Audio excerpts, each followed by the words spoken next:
Untuk sesi di pagi hari ini yang akan disampaikan oleh Pak Fertias, mungkin akan lebih banyak mengupas hot risk assessment dari sisi atau dari sudut pandang peraturan perundang-undangan ya Pak Fertias ya, atau berdasarkan mengacu kepada regulasi yang berlaku. Walaupun mungkin tidak mungkin dalam praktiknya nanti akan disertai juga best practice yang mungkin sudah dilakukan oleh rekan-rekan juga di lapangan. Mungkin seperti itu ya Pak Fertias. Oleh karena itu, tanpa menunda waktu kembali, kami akan mempersilahkan Pak Fertias untuk dapat menyampaikan presentasi yang luar biasa pada pagi hari ini, dan semoga rekan-rekan partisipan juga dapat menyimak dan juga mendengarkan secara baik dan juga aktif, dan semoga ini juga menjadi keberkahan juga untuk kita semua. Baik, Bapak Ibu sekalian, Pak Fertias kami persilakan, Bapak. Baik, terima kasih Pak Ruli. Saya bisa diizinkan untuk share screen langsung ya? Oke, silakan. Sudah, oke, sudah dibuka ya? Oke, silakan. Baik, bismillahirrahmanirrahim. Assalamualaikum warahmatullahi wabarakatuh. Waalaikumsalam warahmatullahi wabarakatuh. Ya, selamat pagi, salam sejahtera buat kita semua. Salam, Om Swastiastu, Namo Buddhaya, salam kebajikan, salam sehat Bapak dan Ibu sekalian. Salam hormat saya, terutama saya sampaikan ke jajaran pimpinan PT AAS ya, Pak Edi Pramono, dan juga diwakili oleh Pak JK Kristiono sebagai Direktur Umum PT AAS ya. Terima kasih atas inisiatif keduanya ini yang luar biasa untuk mengadakan webinar seri kedua ini. Mudah-mudahan bisa berlanjut di sesi-sesi berikutnya ya, dengan topik-topik yang tentunya menjadi kebutuhan dari rekan-rekan di industri terkait dengan penerapan industrial hygiene ataupun K3 secara keseluruhan. Selamat pagi juga Pak Ruli Nugroho, moderator kita ya, yang nanti mungkin sampai siang ya, kalau saya cuma satu sesi, jadi Pak Ruli akan mengawal, dan terutama mengawal yang paling penting, mengawal di sesi kedua nih. Salam hormat saya sampaikan kepada guru kami, Profesor Dr. Tan Malaka, yang tetap setia mengawal nih ya.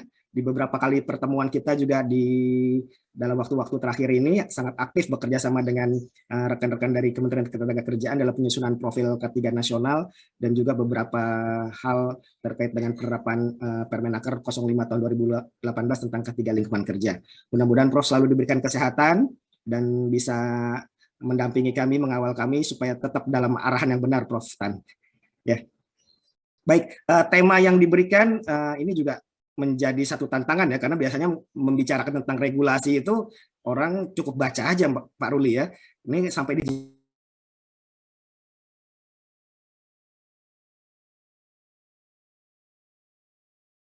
bandingkan dengan risk assessment untuk kebutuhan finansial ataupun paling tidak untuk masalah keselamatan kerja deh, gitu ya.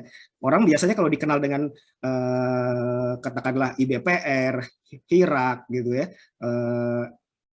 apa namanya, ataupun terkait dengan job safety analysis gitu, mungkin orang-orang akan asosiasikan dengan masalah K3 atau lebih fokus lagi kepada keselamatan kerja. Apalagi kalau kita bicara tentang HAZOP gitu ya, botai dan lain-lain gitu loh.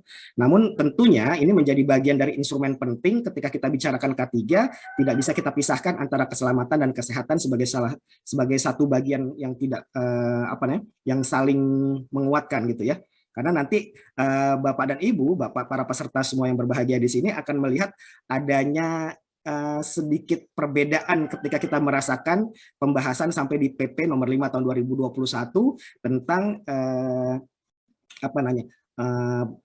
perizinan berusaha berbasis risiko. Nah, ternyata sudah dimasukkan di situ nanti ada risiko terkait dengan bukan cuma keselamatan tapi juga kesehatan. Walaupun nanti harus ada penjelasan yang spesifik terkait dengan yang dimaksud dengan kesehatan di sini, kesehatan yang di mana? Apakah kesehatan sebagai yang kita bicarakan dalam dunia kerja atau kesehatan tenaga kerja ataukah kesehatan masyarakat secara umum? Ini yang mungkin akan menjadi pembahasan kita karena ada aturan yang lebih tinggi, yaitu dalam PP nomor 5 2021 tadi, yang nanti akan terkait dengan mau nggak mau kita bicarakan tentang ulang tahun perusahaan, Pak Ruli. Karena kalau tidak mengikuti itu, mau nggak mau tuh mungkin izin berusahanya akan disuspend ataupun bahkan sampai dicabut ya. Oleh karenanya ini menjadi sangat penting untuk kita bisa memahaminya, bagaimana sih konteks kepentingan kita menyusun health risk assessment ini menjadi bagian dari perizinan berusaha di kemudian hari. Oke, jadi tema yang saya bawakan sesuai dengan permintaan dari rekan-rekan di AAS ya, Health Risk Assessment, regulasi dan penerapannya tentunya ya. Saat ini saya dinas di kantor Kementerian Ketenagakerjaan Republik Indonesia, baru bergabung dengan kantor kementerian baru sekitar 17 tahun lah ya.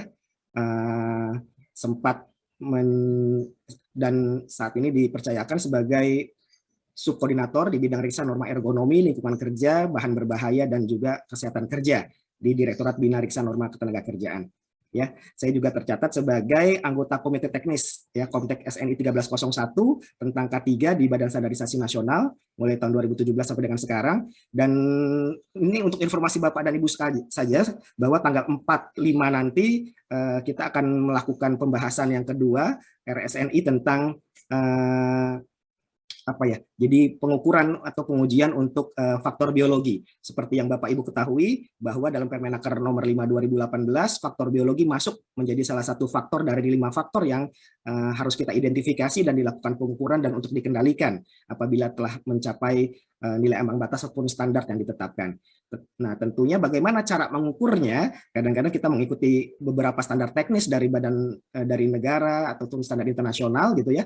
Oleh karenanya ini kesempatan yang baik juga buat kita nanti untuk memperkenalkan standar Indonesia SNI untuk pengukuran dan juga untuk pengujian faktor biologi di udara di tempat kerja. Ya, saya juga tercatat sebagai anggotanya Prof. Tan Malaka ini di Perkumpulan Higien Industri Indonesia sejak 2017 sampai dengan sekarang. Oke, mungkin itu biodata atau CV singkatnya. Pada prinsipnya, kalau kita bicara risk assessment ini bukan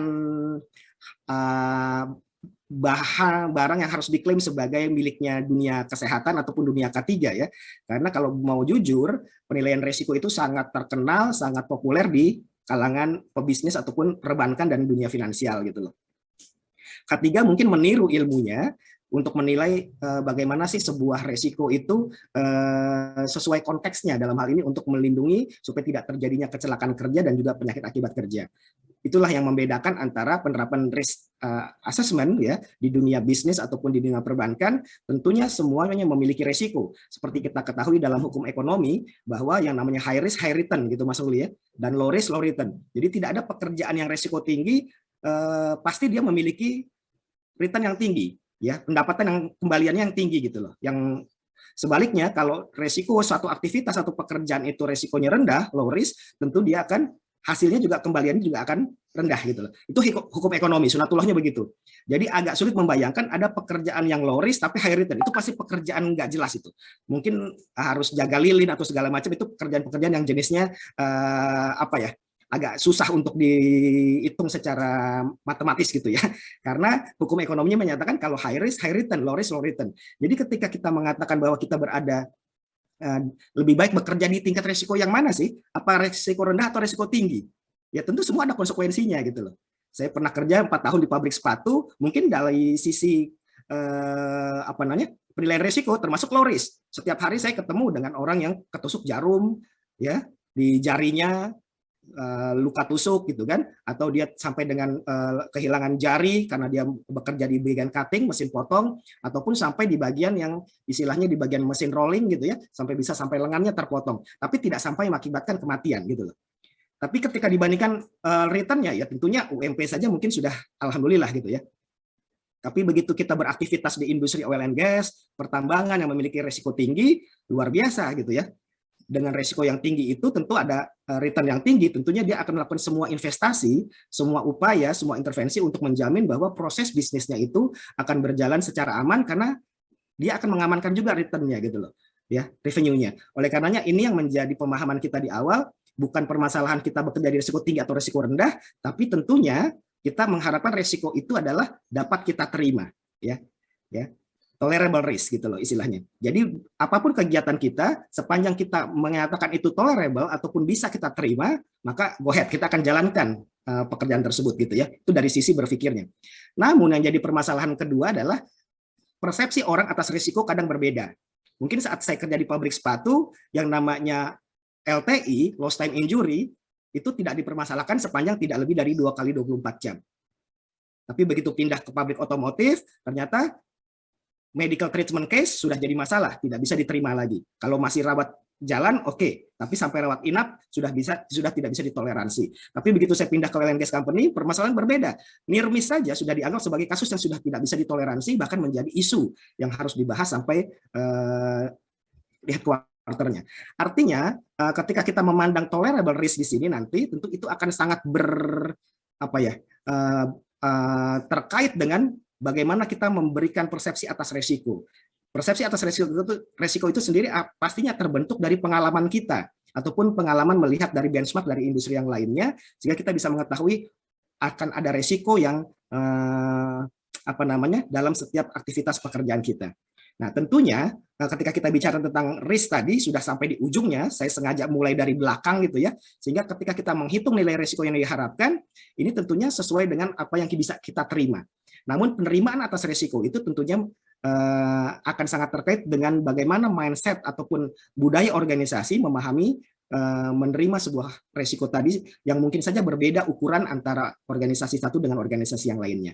Oleh karenanya nanti dalam penilaian risiko, Bapak dan Ibu mungkin akan mendapatkan penilaian yang sangat subjektif gitu ya. Oleh karenanya bisa melibatkan beberapa orang yang memiliki keahlian tertentu di bidangnya untuk bisa memberikan informasi yang mencukupi sehingga kita bisa menentukan nilai risikonya gitu ya. Oke, jadi pertama tentu kita harus ini langkah-langkah yang generiknya ya adalah mengidentifikasi resiko itu, melakukan penilaian nilai resikonya. Biasanya kalau dalam dunia K3 kita menghitung dari berapa sering peluang kejadiannya dan berapa parah ketika konsekuensi itu terjadi gitu ya.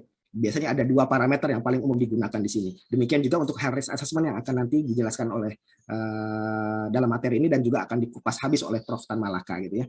Nah, ada identifikasi opsi penanganan risiko dan ini tentunya kedewasaan, kematangan, tingkat maturity level dari perusahaan inilah yang akan sangat menentukan identifikasi opsi penanganan risiko ini dalam penentuan rencana pengendalian risiko dan penghitungan nilai risiko yang diharapkan. Tapi prinsip itu saya sampaikan tidak akan sama pemahaman sebuah organisasi dengan organisasi lainnya tentang suatu risiko karena itu sangat ditentukan dari bagaimana dia memberikan nilai pada proses bisnisnya sendiri gitu ya. Oke. Nah, ini kalau kita ambil dari Health Safety Executive-nya UK, ini ada risk assessment ini hanya bagian kecil dari proses yang namanya risk management, manajemen risiko gitu ya.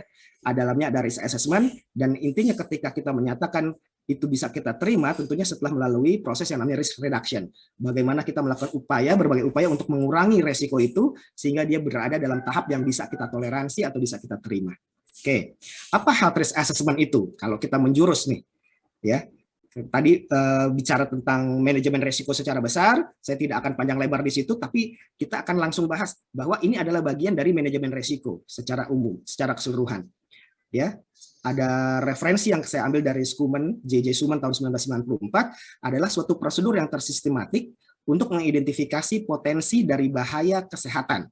Nah, kalau potensi dari bahaya kesehatan ini hampir semua referensi itu sepakat potensi bahaya kesehatan itu nanti akan melekat pada faktor bahaya fisika, kimia, biologi, ergonomi dan psikologi gitu ya. Biasanya itu yang akan akan menjadi pembahasan utama ketika kita membicarakan tentang potensi bahaya kesehatan.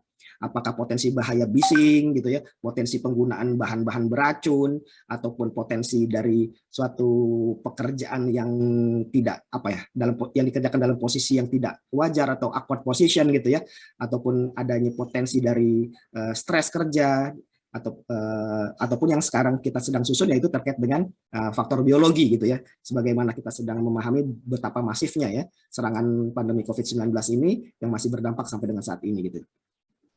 Oke, jadi dia pertama adalah proses yang sistematis untuk mengidentifikasi potensi-potensi dari bahaya kesehatan, baik itu faktor fisika, kimia, biologi, ergonomi, psikologi kalau kita sederhanakan, lalu untuk kemudian dievaluasi paparannya. Nah, berapa lama paparannya, apakah 8 jam sehari, apakah singkat 15 menit, atau seperti apa paparannya, apakah dia memang mendapatkan paparan yang rutin gitu ya, atau dalam jumlah yang melebihi nilai ambang batas, tentunya ini muncul dari evaluasi atas paparan. Nah, kata-katanya di sini yang menjadi sangat penting untuk kita pahami adalah bisa subjektif karena itu berdasarkan pengalaman seseorang, ataupun bisa dibawa lebih objektif ketika kita membahas pengalaman orang perorangan itu dalam diskusi sebuah kelompok kerja gitu loh. Sehingga pengalaman-pengalaman itu akan dipadukan menjadi suatu pendapat profesional ya untuk mengatakan ini lebih mengarah kepada suatu kebenaran gitu ya. Biasanya kalau teman-teman di sini mengevaluasinya dengan beberapa metode, apakah dia kualitatif, ya, semi kuantitatif ataupun kuantitatif murni. Tentu itu lagi-lagi didasarkan atas pendekatan terhadap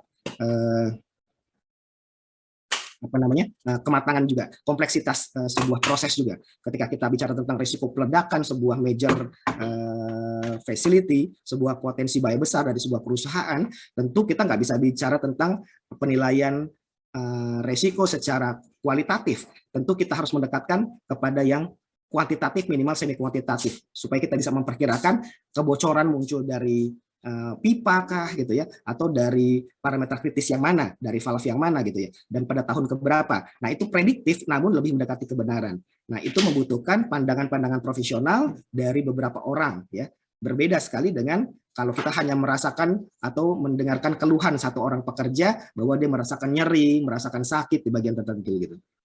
Oke, namun tujuannya sama ya, yaitu untuk menentukan dan menilai efektivitas dari pengendalian yang telah dilaksanakan, yang existing ataupun yang akan dibutuhkan di masa yang akan datang. Ya, jadi kuncinya ketika kita melakukan HRA ini, health risk assessment, adalah yang berbeda nanti adalah potensi bahayanya. Ya, potensi bahaya kesehatan tadi kita sudah dekatkan dengan faktor fisika, misalnya faktor kimia, faktor biologi, ergonomi, atau psikologi. Mungkin secara sederhana seperti itu, lalu kita buat penilaiannya untuk dievaluasi dan dibandingkan mungkin dengan standar yang ada, sehingga kita memiliki suatu keputusan bahwa ini akan menjadi prioritas penanganan program dalam misalnya program kesehatan kerja kita. Karena apa? Karena banyak orang yang akan terdampak dan menimbulkan efek yang sakit yang luar biasa sampai dengan katakanlah kecacatan ataupun kematian. Nah, kita bisa nanti melihat nilai dari suatu evaluasi dari suatu paparan ini dan untuk menentukan tujuan, untuk menentukan pengendalian yang kita laksanakan ini apakah sudah efektif atau memang kita harus tambahkan pengendaliannya sehingga dia bisa dalam batas yang tetap kita terima ya. Prinsipnya, health risk assessment adalah kunci dari permulaan budaya kesehatan kerja di suatu tempat kerja gitu ya.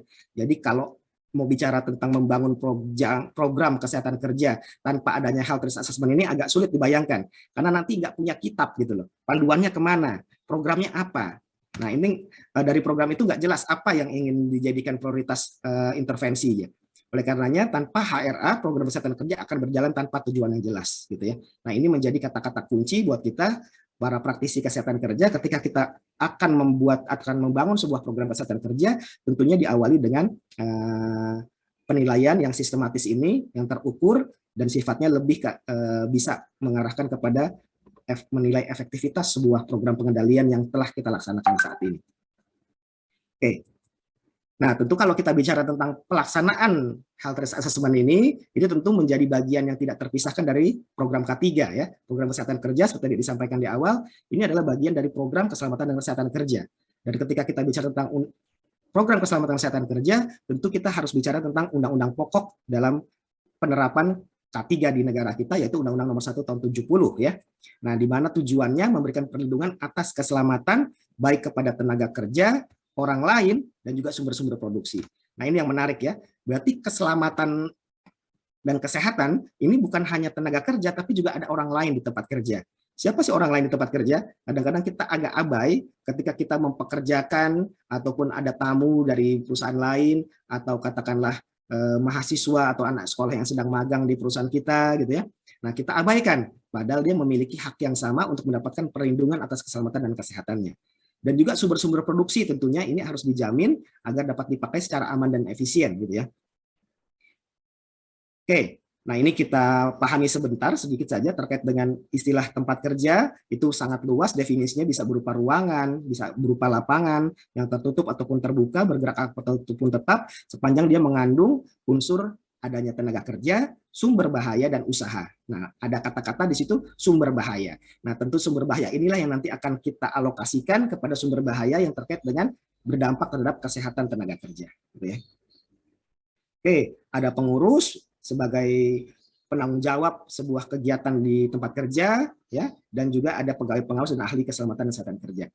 Prinsipnya tempat kerja itu sangat luas dimensinya, bisa di darat, dalam tanah, di permukaan air, ataupun dalam air, bahkan di udara sekalipun itu termasuk tempat kerja sepanjang 3 unsur tadi terpenuhi. Ya. Dan dalam tempat kerja tersebut kita sudah mengenalkan di penjelasan dalam bab 2 ruang lingkup di Undang-Undang Keselamatan Kerja adanya 5 sumber bahaya. Salah satunya yang muncul dari lingkungan kerja. Nah, kalau kita bicara tentang dampak dari terhadap kesehatan tenaga kerja, ini banyak sekali kaitannya, bukan hanya keadaan mesin, pesawat, alat kerja, peralatan, dan juga bahan, misalnya bahan kimia yang digunakan sebagai bahan baku, bahan pendukung, ataupun bahan jadi, sifat pekerjaan, cara bekerja. Namun lingkungan kerja ini akan sangat memberikan kontribusi yang besar terhadap suatu dampak ya yang diterima oleh tenaga kerja. Tentunya nanti kalau kita bahas tentang terkait dengan lingkungan kerja ini, tentu kita harus mempunyai parameter yang terukur apakah memang lingkungan kerja tersebut bisa dalam batas yang kita terima ataupun sudah tidak bisa lagi kita toleransi. Tentunya ada ukuran-ukuran terkait dengan nilai ambang batas di sana. Oke, nah sampailah kita kepada syarat-syarat K3 ini cuplik aja, bahwa kalau kita bicarakan tentang Undang-Undang Keselamatan Kerja, orang banyak menyatakan kok kenapa bukan Undang-Undang Kesehatan dan Keselamatan dan Kesehatan Kerja. Tentu ini sejarah dari para pendahulu lah ya. Namun sekarang ada inisiasi dari para tokoh untuk melakukan amandemen terhadap Undang-Undang 1 tahun 70 ini supaya nanti pesan keselamatan dan kesehatan kerja itu secara utuh bisa kita terima. Namun, pesan yang harus saya sampaikan saat ini adalah ketika kita bicara tentang Undang-Undang 1 tahun 70, walaupun redaksionalnya adalah Undang-Undang Keselamatan Kerja, namun sebenarnya syarat-syarat K3 yang diatur di sana bukan hanya terkait dengan keselamatan kerja. Jadi Bapak dan Ibu bisa lihat bagaimana tidak sebuah dampak potensi bahaya lingkungan kerja yang akan berdampak terhadap kesehatan tenaga kerja itu sudah masuk dalam syarat-syarat kerja. Syarat-syarat di pasal 3 ini, yaitu terkait dengan suhu, mengendalikan menyebar luasnya suhu, kelembaban, debu, kotoran, asap, uap, gas, hembusan angin, cuaca, sinar ataupun radiasi, suara dan getaran. Ini kalau kita sampaikan ini lingkungan kerja gitu loh.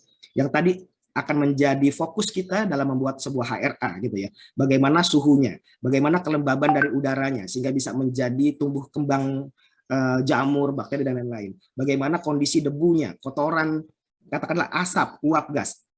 Nah, ini bukan lagi bicara tentang keselamatan kerja, tapi ini bicara benar-benar tentang bagaimana sebuah lingkungan kerja itu akan berdampak terhadap kesehatan tenaga kerja. Mencegah penyakit akibat kerja, ini lebih jelas lagi, baik fisik maupun psikis, keracunan, infeksi, dan penularan. Kata-katanya sudah ada psikis di sini ya, bahwa memang orang bisa saja sehat secara fisik, ya utuh dia, tidak ada cacatnya, namun stres dia, ya masuk ke tempat kerja nggak jelas apa yang mau dikerjain karena terjadi yang namanya ketaksaan peran. Dia nggak tahu fungsinya sebagai apa, gitu ya. Karena memang ada atau nggak ada, tidak ada bedanya buat organisasi, gitu ya. Nah, ini kadang bisa menjadi masalah yang luar biasa, yang harusnya juga bisa kita lakukan dalam pembuatan health risk assessment, gitu loh. Penerangan, ya. Nah, ini bicara tentang pencahayaan di tempat kerja, penyegaran udara terkait dengan sistem ventilasi udara, ya. Banyak kemarin kalau kita bicara tentang COVID-19, yang walaupun sudah sangat terkenal gitu ya penyebarannya melalui berbagai media, ternyata yang paling banyak sekarang ini mungkin yang akan menjadi domain di perkantoran ataupun tempat kerja adalah ketika sistem ventilasi udaranya tidak didesain dalam velocity ataupun laju alir udaranya antara 0,1 sampai dengan 0,3 meter per detik ya. Kenapa? Karena tentu membuat udara itu antara in dan out-nya tidak seimbang, sehingga klaster perkantoran, klaster tempat kerja itu seperti jebakan yang sudah dikondisikan gitu loh. Karena aerosol yang ada yang menjadi media penyebaran katakanlah virus COVID ternyata akan sangat sangat mampu untuk bertahan dalam udara tempat kerja itu karena buruknya ventilasi udara. Oleh karena penyegaran udara ini menjadi hal yang sangat dominan dalam memastikan klaster perkantoran itu tidak menjadi sumber permasalahan penyebaran penyakit di tempat kerja. Berikutnya kebersihan, kesehatan, dan ketertiban. Ini muncul lagi di sini adanya housekeeping dan lain-lain, dan juga ada persyaratan terkait K3 itu terkait dengan keserasian antara tenaga kerja, alat kerja, lingkungan, dan cara proses kerjanya. Artinya ketika kita bicara tentang syarat-syarat K3 yang dimuat dalam Undang-Undang 1 tahun 70 yang kita pahami sebagai Undang-Undang Keselamatan Kerja, namun kalau kita lihat ternyata 6 paling tidak ya, 6 dari 18 butir persyaratan, sepertiganya itu bicara tentang syarat kesehatan kerja. Itu pesan yang ingin disampaikannya. Berikutnya terkait dengan undang-undang yang tentunya menjadi rujukan ketenaga kerjaan, yaitu Undang-Undang 13 tahun 2003, ya, di mana dalam pasal 86 Undang-Undang Nomor 13 tahun 2003 bahwa ada mandat, ada amanat bahwa setiap pekerja ataupun buruh mempunyai hak untuk memperoleh perlindungan atas keselamatan dan kesehatan kerja. Di sini mungkin nomenklatur pertama di undang-undang yang dalam hierarki legislasi kita setingkat undang-undang itu memuat secara resmi, secara utuh kata-kata tentang keselamatan dan kesehatan kerja, gitu ya. Oke, dan juga selain perlindungan atas hak untuk keselamatan dan kesehatan kerja, juga ada perlindungan atas moral dan kesusilaan, dan juga perlakuan yang sesuai dengan harkat dan martabat manusia dan nilai-nilai agama. Namun yang ingin saya sampaikan sebenarnya terkait dengan pasal 87 ayat 1 di Undang-Undang 13 tahun 2003 yang menyatakan bahwa setiap perusahaan wajib menerapkan sistem manajemen keselamatan dan kesehatan kerja yang terintegrasi dengan sistem manajemen perusahaan. Nah, ketika kita menyatakan yang wajib itu yang seperti apa sih? Karena masih debatable di sini. Perusahaan yang memiliki 100 orang dan juga memiliki resiko tinggi. Yang resiko tinggi itu yang seperti apa gitu? Ya resiko peledakan seperti di tambang, seperti di migas, ataupun resiko keracunan. Kalau kita bayangkan resiko peledakan, kebakaran, kelihatannya tidak ada sebuah perusahaan pun yang imun dari resiko tinggi ketika bicara tentang resiko peledakan ataupun kebakaran. Ketika kita sudah menggunakan sistem, katakanlah untuk energi listrik gitu ya, dari PLN ataupun memiliki pembangkit sendiri gitu loh. Pasti kita memiliki potensi untuk terjadinya hal-hal yang mengakibatkan kita masuk dalam kategori resiko tinggi tersebut gitu ya. Oleh karenanya, saya memandang bahwa kewajiban kita menerapkan sistem manajemen K3 ini adalah bagian dari misi ataupun mandat ketenaga kerjaan gitu loh. Ya, karena banyak orang memandang saya menerapkan keselamatan kesehatan kerja karena takut sanksi hukum. Wah, ringan saja sanksi hukumnya. Cuma 100.000 3 bulan kurungan gitu ya. Ataukah kita mau kenakan dengan pasal 35 di Undang-Undang 13 2003 ini juga agak lumayan sampai dengan 4 juta bahkan sampai dengan ratusan juta gitu ya. Namun yang paling penting adalah ketika kita menerapkan K3 bukan karena sanksi hukum yang kita khawatirkan akan kena kepada perusahaan kita, namun yang kedua ada beberapa perusahaan yang menerapkan K3 itu karena dorongan ataupun desakan dari buyer atau dari konsumennya. Kalau masih mau bekerja sama dengan kami tentunya hanya akan bekerja sama dengan perusahaan yang beradab gitu. Yang beradab itu yang gimana? Yang tentunya memperhatikan keselamatan dan kesehatan tenaga kerjanya, yang melakukan pekerjaan-pekerjaan itu secara layak seperti misi dari lembaga internasional ILO untuk menciptakan decent work gitu ya. Namun tentunya kita bicara tentang decent work, pekerjaan yang layak bagi kemanusiaan, tentunya kita akan mengasosiasikan bahwa penerapan K3 itu sangat terkait dengan yang namanya hak asasi manusia. Sebagaimana baru deklarasikan tahun lalu ya, di Jenewa bahwa K3 masuk sebagai bagian dari hak asasi manusia. Seperti kita pahami bahwa hak asasi adalah hak yang melekat sejak lahir gitu ya. Hak atas upah enggak, itu enggak melekat sejak lahir itu. Kalau melekatnya setelah bekerja gitu. Tapi hak asasi manusia, hak atas keselamatan kesehatan kerja adalah hak asasi manusia karena dia merupakan hak yang diberikan oleh Tuhan yang Maha Kuasa, itu hak untuk hidup gitu. Dan disinilah kita memandang bahwa K3 adalah bagian dari bagaimana pihak manajemen nanti akan memandang manusia pekerja sebagai mitra terbaik yang pernah dimiliki perusahaan. Nah, PP nomor 50 tahun 2012 ini menjelaskan tentang bagaimana bentuk penerapannya ya. Tentu di sini akan sangat terkait dengan prinsip-prinsip dasar dalam sebuah sistem manajemen. Ya, saya sampaikan kenapa prinsip dasar karena generik gitu ya. Mau perusahaan, mau sistem manajemen apapun, mau ISO 14.000, mau ISO 9.000, mau ISO 45.000 sekalipun yang sekarang tentang K3 itu pasti memiliki prinsip dasar ya, hampir semuanya sama. Ya. Tujuannya apa? Untuk meningkatkan efektivitas perlindungan keselamatan kesehatan kerja yang terencana, terukur, terstruktur dan terintegrasi. Mencegah mengurangi kecelakaan kerja dan penyakit akibat kerja. Cuma catatannya dengan melibatkan bukan hanya unsur manajemen tapi juga perwakilan pekerja buruh. Yang tujuan akhirnya akan tercipta tempat kerja yang aman, nyaman dan efisien untuk mendukung produktivitas. Oke, apa sih prinsipnya? Dalam semua sistem manajemen itu secara umum pasti akan bicara tentang penetapan kebijakan, ya. Jadi pasti kalau kita mau bilang tentang penerapan K3, sistem manajemen K3, tentunya kita bicara tentang kebijakan K3 di perusahaan tersebut.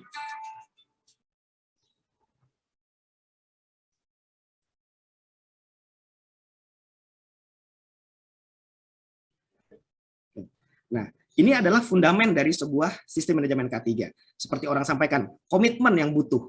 Komitmen yang paling dibutuhkan adalah komitmen. Nah, komitmen ini muncul dari adanya kebijakan gitu ya.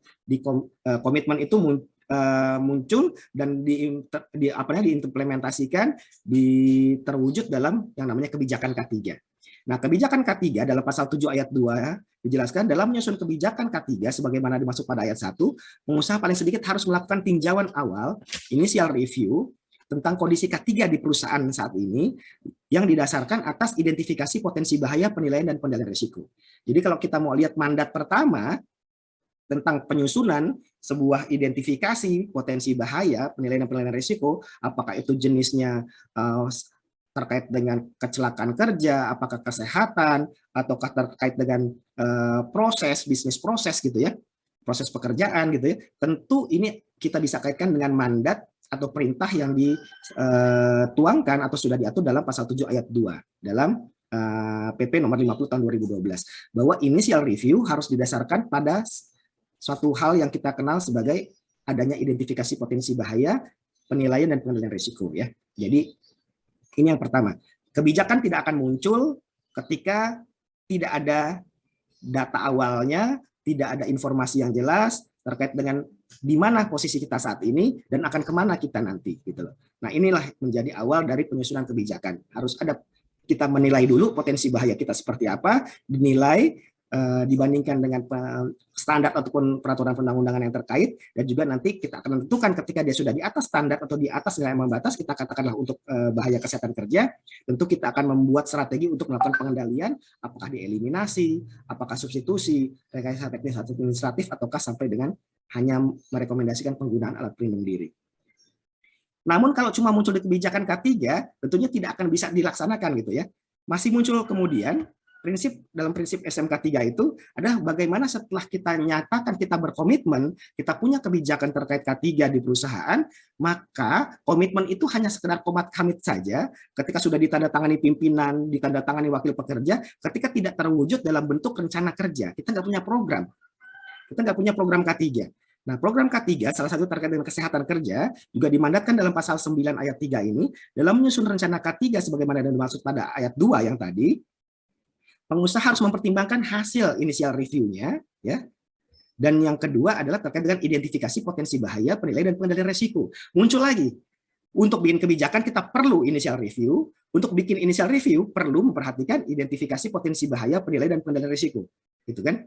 Nah, untuk melakukan rencana, untuk menyusun rencana K3, kita juga disebutkan dalam pasal 9 ayat 3 ini, bahwa rencana K3 yang kita buat tentunya mempertimbangkan initial review yang sudah kita buat tadi, didasarkan yang menjadi dasar pembuatan atau penyusunan kebijakan, dan tentunya bagian dari yang tidak terpisahkan adalah dokumen terkait identifikasi potensi bahaya, penilaian, dan pengendalian risiko. Artinya apa sih? Paling enggak, ketika dokumen ini enggak ada, apakah itu health risk assessment, apakah nanti terkait dengan chemical risk assessment, apakah terkait dengan warehouse risk assessment gitu ya.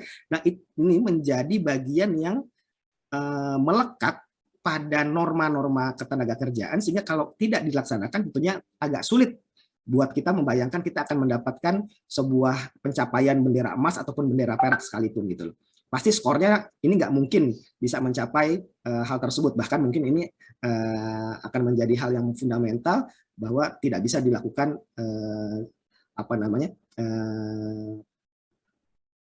pemberian apresiasi, bahkan mungkin akan ada dampak terhadap konsekuensi hukum gitu ya.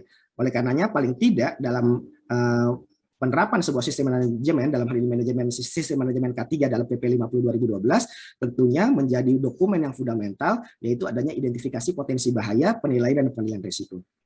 Namun setelah direncanakan, kadang-kala juga ada beberapa hal yang menjadi kendala. Ya, tentunya kita harus melaksanakan rencana itu dengan menyusun rencana itu dengan smart gitu ya, sehingga bisa terlaksana dengan baik. Dan dalam hal ini dijelaskan ya, ada di pasal 11 ayat 3, kegiatan sebagaimana dimaksud pada ayat 2 huruf A sampai dengan huruf F, artinya semua kegiatan tersebut dilaksanakan berdasarkan identifikasi bahaya, penilaian, dan pengendalian risiko. Jadi tidak bisa lepas kita, paling tidak ketika kita mau melaksanakan sistem manajemen K3, sistem manajemen manapun, pasti semua dasarnya kalau dibicarakan K3 itu adalah bagaimana kita telah menyusun sebuah dokumen yang bicara tentang hazard dan risk, ya, dan potensi dan resikonya, bahaya dan resikonya, hazard dan risk. Ketika kita bicara tentang dampak terhadap lingkungan hidup, kita dipaksa untuk bicara tentang aspek dan impact, gitu ya. Kalau nggak ada itu nggak jalan tuh ya. Nah, ketika kita bicara tentang K3, kita juga bicara tentang apa hazard-nya yang sudah kita identifikasi dan berapa resikonya. Oke, jadi paling tidak buat Bapak dan Ibu bisa memahami bahwa dalam PP nomor 50 tahun 2012 tentang penerapan sistem manajemen K3, di mana saya harus berkali-kali sampaikan bahwa sistem manajemen K3 ini mengatur salah satunya terkait dengan health risk assessment, ya, sebagai salah satu dokumen yang tidak terpisahkan dari dokumen penilaian risiko K3, gitu ya. Itu akan muncul dalam beberapa prinsip, yaitu mulai dari penetapan kebijakan, perencanaan, penyusunan rencana atau program K3, dan pelaksanaan rencana K3. Semuanya memerlukan keterkaitan dengan dokumen identifikasi bahaya, penilaian, dan pengendalian risiko ini. Oke, ada dua prinsip yang lain, yaitu tentang pemantauan dan evaluasi kinerja K3 dan juga peninjauan atau peningkatan kinerja K3 yang kita sebut sebagai biasanya untuk menjamin sebuah proses dalam sistem manajemen itu berkelanjutan, ya. Ya, intinya tidak ada siklus yang terputus, namun harus selalu ada upaya untuk meningkatkan kembali. Gitu. Oke. Ini terkait dengan lingkungan kerja, tentunya ini menjadi juga elemen yang perlu diberikan catatan Bapak dan Ibu sekalian, bahwa terkait dengan lingkungan kerja sendiri itu termuat dalam kriteria di SMK 3 di kriteria 7.2.1, di mana ada mandat untuk melakukan pemantauan pengukuran lingkungan kerja dilaksanakan secara teratur dan hasilnya didokumentasikan, dipelihara dan digunakan untuk penilaian dan pengendalian risiko. Muncul lagi pengendalian risiko. Ya. Jadi kalau kita udah buat health risk assessment-nya di bagian cutting, di bagian sewing, di bagian cementing, oh ternyata ada lem yang digunakan, oh ternyata banyak bahan kimia yang digunakan, oh ada kebisingan, ada getaran yang muncul ketika pengoperasian mesin cutting atau mesin sewing, misalnya di sebuah proses di pabrik gitu ya. Oleh karenanya kita bisa mengatakan dampaknya apa. Nah, oleh karenanya kita akan melakukan program untuk melakukan pemantauan, pengukuran terhadap dampak dan pajanan tersebut dari kebisingan peralatan, mesin, ataupun dari penggunaan bahan-bahan kimia, cara duduk, ataupun cara posisi bekerja, dan lain-lain. Ini sudah dimandatkan dalam dalam kriteria 7.2.1. Bagaimana lingkungan kerja yang berdampak tadi memiliki faktor bahaya 5 tadi, apakah dia fisika, kimia, biologi, ergonomi, psikologi tadi, sudah dilakukan pemantauan secara berkala setiap setahun sekali minimal. Nanti dijelaskan dalam Permenaker nomor 5 tahun 2018. Dan dokumen itu dipelihara, LHU-nya dipelihara. Apa? Ya paling tidak sampai dengan masa audit berikutnya lah ya gitu. Kapan ini sampai? Ya kalau misalnya 3 tahun sekali, ya 3 tahun itulah kita pelihara gitu. Ya syukur-syukur kalau terkait dengan kalau dampak kesehatan kerja, tentunya medical check up ya tentunya selama pekerja itu masih ada. Gitu.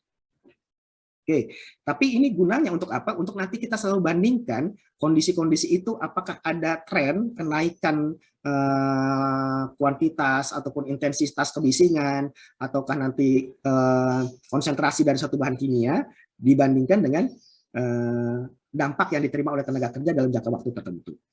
7.2.2 mengatakan yang kita pantau itu meliputi faktor fisika, kimia, biologi, ergonomi, dan psikologi. Jelas nih mandatnya nih. Ya, jadi kalau kita mau lihat dampak HRA, kita kaitkan dengan lingkungan kerja, ini nggak akan terpisahkan karena sudah dimandatkan di 7.2.2. Tentunya kita akan melakukan pengukuran, baik itu faktor fisika, kimia, biologi, ergonomi, psikologi seperti mandat di 7.2.1 ini, tentunya berdasarkan hasil penilaian dan pengendalian risiko tadi. Nggak bisa terlepas dari hasil penilaian dan pengendalian risiko. Ya. Karena mungkin saja banyak sekali area, luas sekali area, banyak sekali potensi bahayanya. Yang mana dulu? Tentunya nanti kalau saran saya tentu yang di atas nilai ambang batas dulu, atau yang sudah di luar standar dulu yang akan kita lakukan intervensi, gitu ya. Namun tentunya kita akan melakukan pengukuran dan pemantauan itu harus lengkap kelima-limanya, gitu ya. Sesuai dengan identifikasi dan penilaian risiko kita. Di 7.2.3 ternyata ada mandat juga pemantauan dan pengukuran lingkungan kerja dilakukan oleh petugas atau pihak yang berkompeten dan berwenang dari dalam ataupun luar perusahaan. Nah ini AS mungkin salah satunya ya. Nah ini karena apa? Karena bukan cuma punya laboratorium, tapi juga harus orangnya memang kompeten gitu loh. Ya, apakah nanti punya sertifikasi profesi sebagai higiene industri muda, madya atau utama, ataupun yang dikuatkan dengan kewenangan dari Kementerian Ketenagakerjaan sebagai ahli K3 lingkungan kerja muda, madya dan utama. Ya.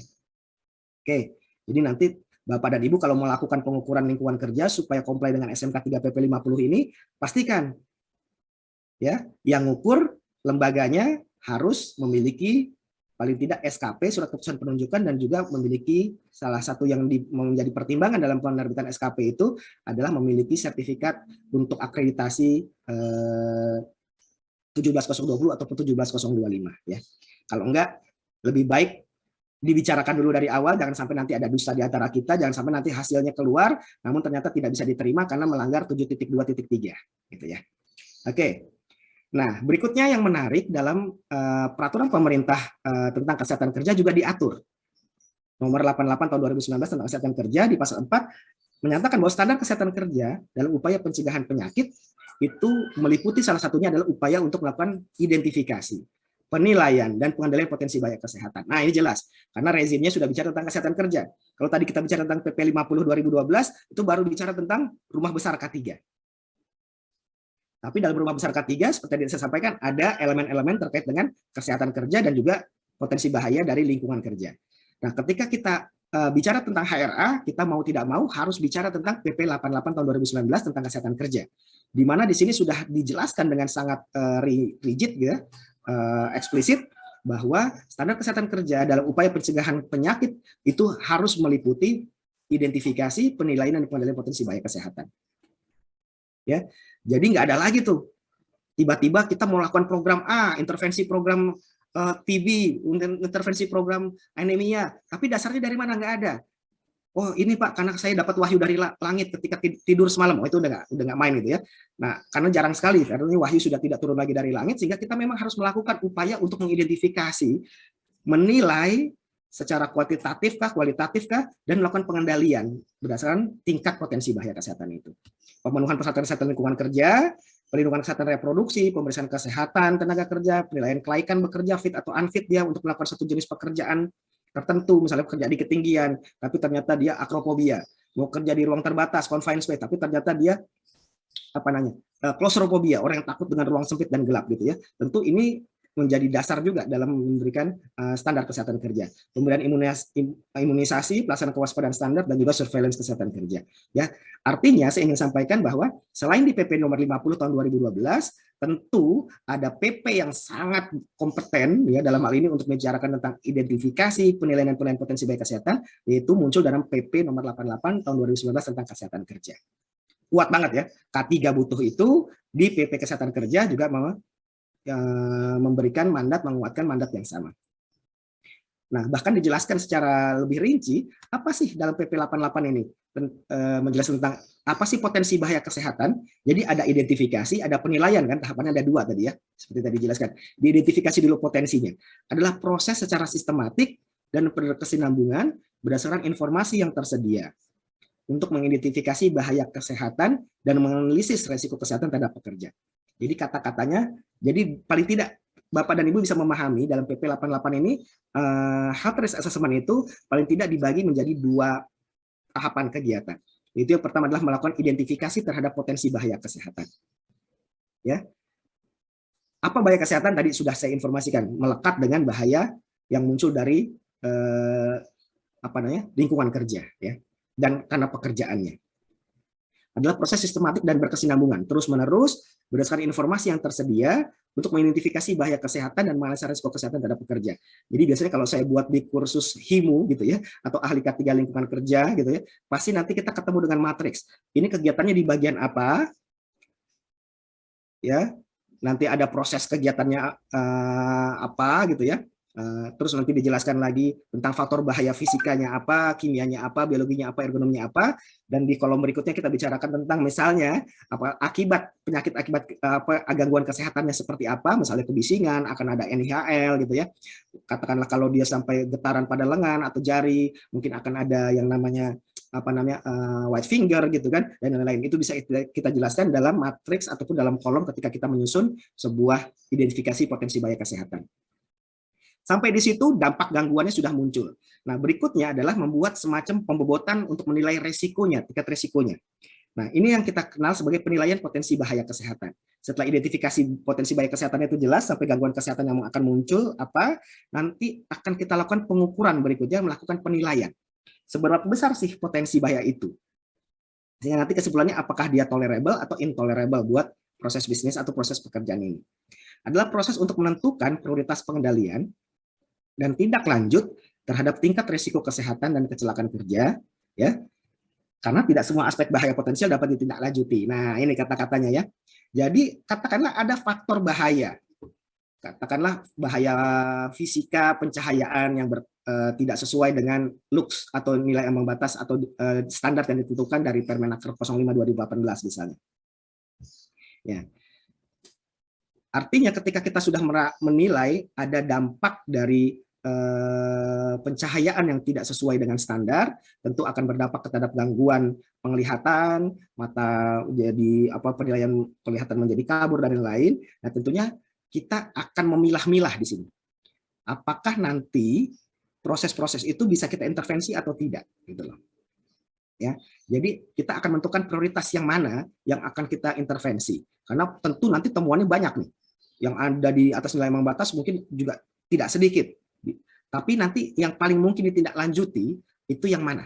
Biasanya nanti tentunya akan muncul resiko yang paling tinggi dengan durasi, dengan orang yang terkena dampak magnitude-nya besar, tentunya itu menjadikan referensi kita, menjadikan sebuah dasar kita untuk menentukan bahwa ini harus mendapatkan prioritas intervensi, untuk mendapatkan prioritas untuk melakukan pengendalian ataupun tindak lanjut. Ya. Karena kalau kita semua ajukan ke manajemen semuanya jadi prioritas, kayaknya manajemen bilang kalau seperti ini cara kerja kamu, saya nggak perlu seorang ahli gitu ya. Kenapa? Karena semuanya juga akan menjadi program gitu kan. Tapi yang mana yang harus menjadi program yang prioritas? Itu membutuhkan kepekaan, membutuhkan sensitivitas, membutuhkan judgement seorang ahli di situ. Oke. Nah, berikutnya dalam pasal 8 di PP tentang kesehatan kerja, masih di PP 88 tahun 2019, ini dijelaskan ada ketentuan lebih lanjut mengenai standar kesehatan kerja sebagaimana dimaksud dalam pasal 4 yang tadi saya bacakan, sampai dengan pasal 7 diatur dengan, nah ini ada perbedaan, ada pemisahan di sini ya. Mungkin karena masih dikotomi terjadi antara keselamatan, seakan-akan urusannya Kementerian Tenaga Kerja, namun kesehatan adalah urusannya Menteri Kesehatan, namun dengan PP Kesehatan Kerja ini jadi jelas bahwa kalau kita bicara tentang masalah kesehatan kerja, dia tidak bisa dipisahkan dari program keselamatan dan kesehatan kerja. Jadi bukan domain salah satu kementerian ketenagakerjaan saja atau kesehatan saja. Oleh karenanya dicapai kesepakatan saat itu bahwa kalau terkait dengan standar teknis medisnya, maka itu akan ditetapkan dengan peraturan Menteri Kesehatan. Ya, namun ketika terkait dengan penyelenggaraan penerapan standarnya, itu akan ditetapkan dengan peraturan Menteri Ketenagakerjaan. Ya, jadi di sini tercapai kesepakatan di pasal 8 ini bahwa untuk mengatur penerapan standar kesehatan kerja bagi pekerjaan di perusahaan tentunya itu akan diatur oleh peraturan Menteri Ketenagakerjaan. Ini kesepakatan yang terjadi di PP nomor 88 tahun 2019. Ya, dan kalau kita mendekatkan dengan Permenaker nomor 5 tahun 2018 tentang syarat kategori lingkungan kerja, klop lah kelihatannya. Walaupun nanti Bapak dan Ibu mungkin agak bisa saja melihat dari beberapa referensi lain yang memang terkait dengan standar kesehatan kerja ya, misalnya dengan Permenkes 56 tahun 2018 ya, 2016 ya, yang saat ini sedang direvisi juga ya.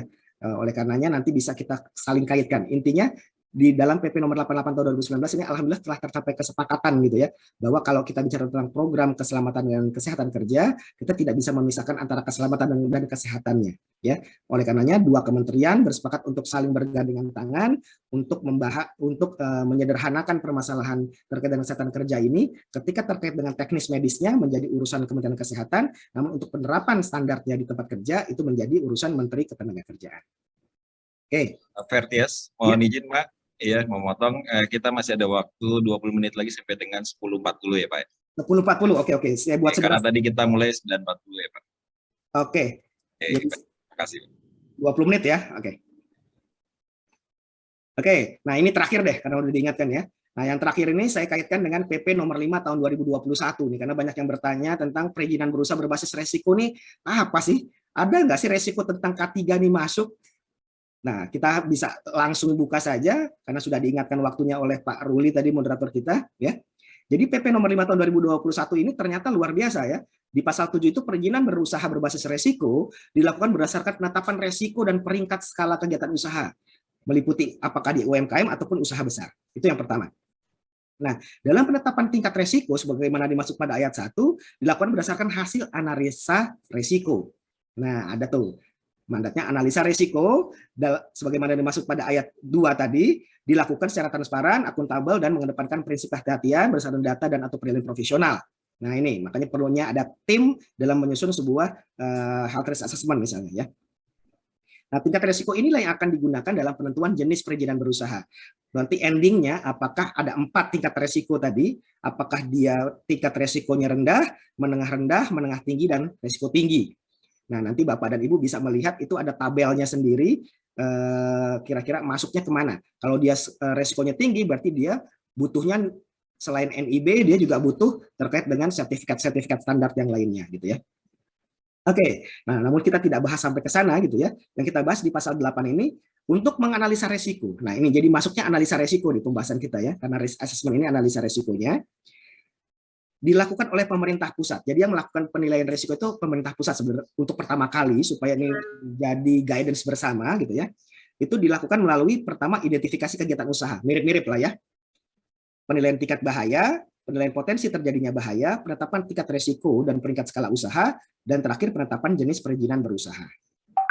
Nah, yang mungkin kita akan bahas lebih dalam nanti ini terkait dengan bagaimana kita melakukan penilaian tingkat bahaya dari sebuah usaha ya.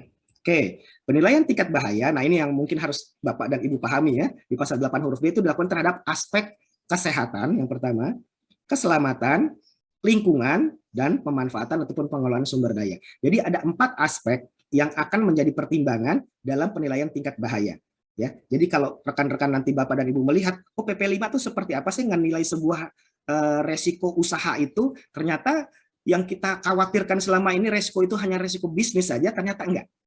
Bahwa resiko terkait dengan keselamatan dan kesehatan dan juga lingkungan dan sumber daya itu menjadi aspek yang sangat diperhatikan dalam penilaian tingkat bahaya atau risk assessment yang dilakukan berdasarkan PP 5 2021 ini. Jadi kalau nggak ada penilaian ini akan sangat sulit kita, nggak ada dokumennya akan sangat sulit gitu. Oke, seperti apa? Ini matriksnya. Jadi kalau kita lihat ini ada potensi terjadinya, ini dari lampiran PP 5 ya, ada 1, 2, 3, 4. Kalau ini 1 jarang, tapi kalau 4 itu makin sering kejadian. Kayak konsekuen, kayak kita bicara tentang opportunity lah, peluang ataupun likelihood lah ya, keseringan terjadinya. Ini yang digunakan di PP 5 2021 untuk menilai tingkat resikonya. Yang kedua, parameter kedua adalah dampak konsekuensi ketika dia terjadi. Keparahannya seperti apa? 1 itu lebih ringan, 2 lebih bahaya, 4 itu paling bahaya. Kalau kita lihat dampaknya, nah ini supaya tidak ada dusta di antara kita bisa melihat nanti dari matriks ini, khusus untuk yang kesehatan, ini ternyata setelah kita dalami, ini bicara tentang kesehatan eksternal. Kesehatan eksternal itu apa? Masyarakat umum maksudnya. Jadi kalau tempat kerja, jangan ngambil kesehatan. Tapi kalau tempat kerja kita mengambil yang aspek keselamatan. Karena di dalam aspek keselamatan ini termasuk juga aspek bahaya, keselamatan dan kesehatan kerja, pekerja, karyawan dan atau pegawai yang terlibat dalam pelaksanaan kegiatan usaha. Jadinya supaya tidak tersesat di jalan yang PP 5 2021 ini, untuk Bapak dan Ibu nanti akan melakukan penilaian tingkat bahaya, itu memang jangan, kalau kita mau melihat health risk assessment-nya, jangan lihat dari dampak kesehatan, aspek kesehatannya, tapi dari aspek keselamatan. Karena kalau kita bicara tentang aspek keselamatan, yang poin B ini adalah aspek yang meliputi keselamatan dan kesehatan kerja. Jadi K3 itu ambil yang B ya, bukan yang A. Kalau yang A ini kesehatan masyarakat umum, ya, di luar tempat kerja. Nah, apa dampaknya tadi? Kalau keseringannya kan 1, 2, 3, 4 tadi ya, mulai dari tidak pernah terjadi sampai dengan hampir terjadi setiap kali. Nah, kalau kita lihat dampak terhadap satu bahaya kesehatan itu ada 1 sampai 4 scoringnya tadi, itu ada bahaya keselamatan dengan nilai 1 ya. Masalah kesehatan ringan pada karyawan dan dapat ditangani melalui perawatan pertolongan pertama pada kecelakaan apabila menimbulkan kecelakaan ataupun terjadinya penyakit gitu ya. Jadi ini cukup dengan P3K atau gangguan kesehatan ringan aja gitu ya. Itu skor dampaknya 1 gitu ya. Tapi kalau bahaya keselamatan dengan nilai 2 itu menimbulkan masalah kesehatan atau cedera pada karyawan yang membutuhkan perawatan medis. Jadi kalau sampai rawat inap minimal 1 malam itu dapat skor dampaknya tadi 2, masuk yang ini dampak bahayanya. Ini karena saya pindahkan referensi aslinya ya Mas Ruli ya. Mudah-mudahan jadi walaupun blur tapi saya tuangkan dalam narasi seperti ini. Oke. Nah, bahaya keselamatan dengan nilai 3 apabila menimbulkan cacat minimal 1 orang karyawan. Bahaya keselamatan dengan nilai 4 apabila menimbulkan cacat sebagian secara permanen ataupun kematian minimal 1 orang karyawan. Nah, ini karena memang digabungkan antara dampak keselamatan dengan dampak kesehatan ya. Tapi tentu ini yang generik. Bapak dan Ibu bisa saja membuat modifikasi sesuai dengan kebutuhan di perusahaan ya. Tapi paling tidak kalau kita bicara tentang perizinan berusaha berbasis risiko, di sini juga sudah ditegaskan mengenai keberadaan dokumen penilaian risiko, ya, identifikasi bahaya dan penilaian risiko. Dan untuk melakukan penilaian tingkat bahaya itu dikaitkan dengan beberapa aspek yaitu kesehatan masyarakat, keselamatan dan kesehatan kerja. Saya sebutkan itu aja supaya tidak dispute ya. Yang B ini ada keselamatan dan kesehatan kerja, dan C-nya lingkungan, ya, dan D pemanfaatan pengelolaan sumber daya. Artinya dengan tabel seperti ini, Bapak dan Ibu sudah bisa mengetahui bahwa ketika kita nanti masuk dalam perizinan berusaha berbasis risiko di OSS, di BKPM, itu ternyata ada penilaian terhadap risiko K3. Ya, kalau risiko K3 tentu kita bicara tentang dampak terhadap keselamatan dan juga kesehatan tenaga kerja. Ambil yang aspek yang keselamatan di situ.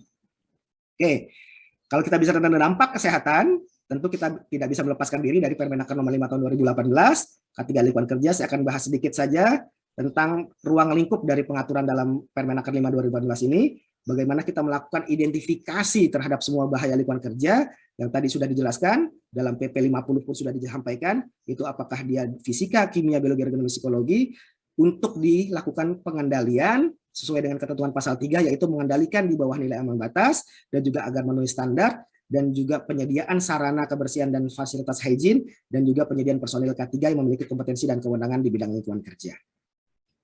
Tujuannya apa? Kalau keempat syarat K3 ini dilaksanakan di tempat kerja, tentu kita akan mencapai lingkungan kerja yang aman, sehat, dan nyaman dalam rangka mencegah kecelakaan kerja dan juga penyakit akibat kerja. Ya. Nah, dalam prinsip dalam Permenaker 5 2018 bahwa setiap tempat kerja yang memiliki potensi bahaya lingkungan kerja wajib dilakukan pemeriksaan dan pengujian. Pertanyaannya, ada nggak sih tempat kerja yang nggak punya bahaya lingkungan kerja? Kalau saya sih berani menjamin nggak bakal ada gitu. Kantor saja punya satu mesin fotokopi yang paling sering saya contohkan, ataupun punya genset gitu yang digunakan untuk backup energi listrik gitu, pasti sudah mempunyai paling tidak 4 faktor. Apa tuh? Ketika mesin fotokopi kita operasikan, sudah ada faktor fisika. Apa? Pergerakan mesin yang bergerak berputar, pasti ada kebisingan dan getaran yang muncul. Ada radiasi UV yang muncul ketika sinarnya tidak kita tutup dengan cover dari mesin fotokopi tersebut. Ya. Baru faktor fisika.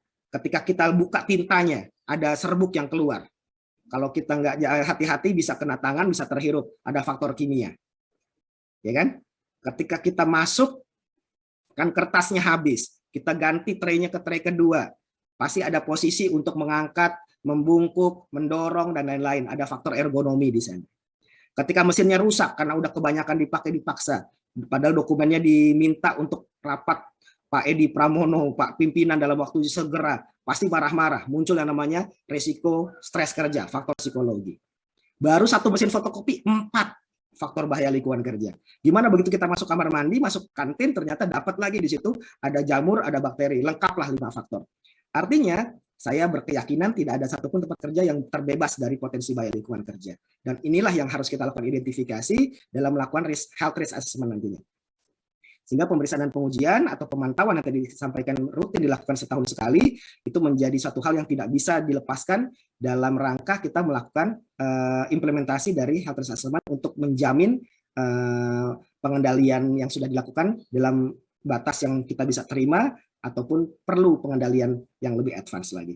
Ya, mungkin itu yang bisa saya sampaikan ya, Mas Ruli. Daripada ditegur kedua kali, ini kelihatannya sudah sangat lazim ya, nanti disampaikan untuk bisa Prinsipnya penyusunan dan penerapan penilaian risiko kesehatan atau health risk assessment itu diatur sudah dalam beberapa peraturan perundang-undangan terkait dengan keselamatan dan kesehatan kerja, ya.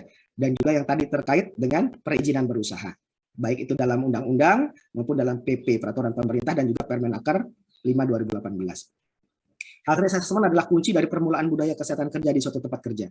Tanpa health risk assessment, program kesehatan kerja akan berjalan tanpa tujuan yang jelas, ya. Kalau tujuan yang nggak jelas, tentu endingnya juga nggak akan tercapai.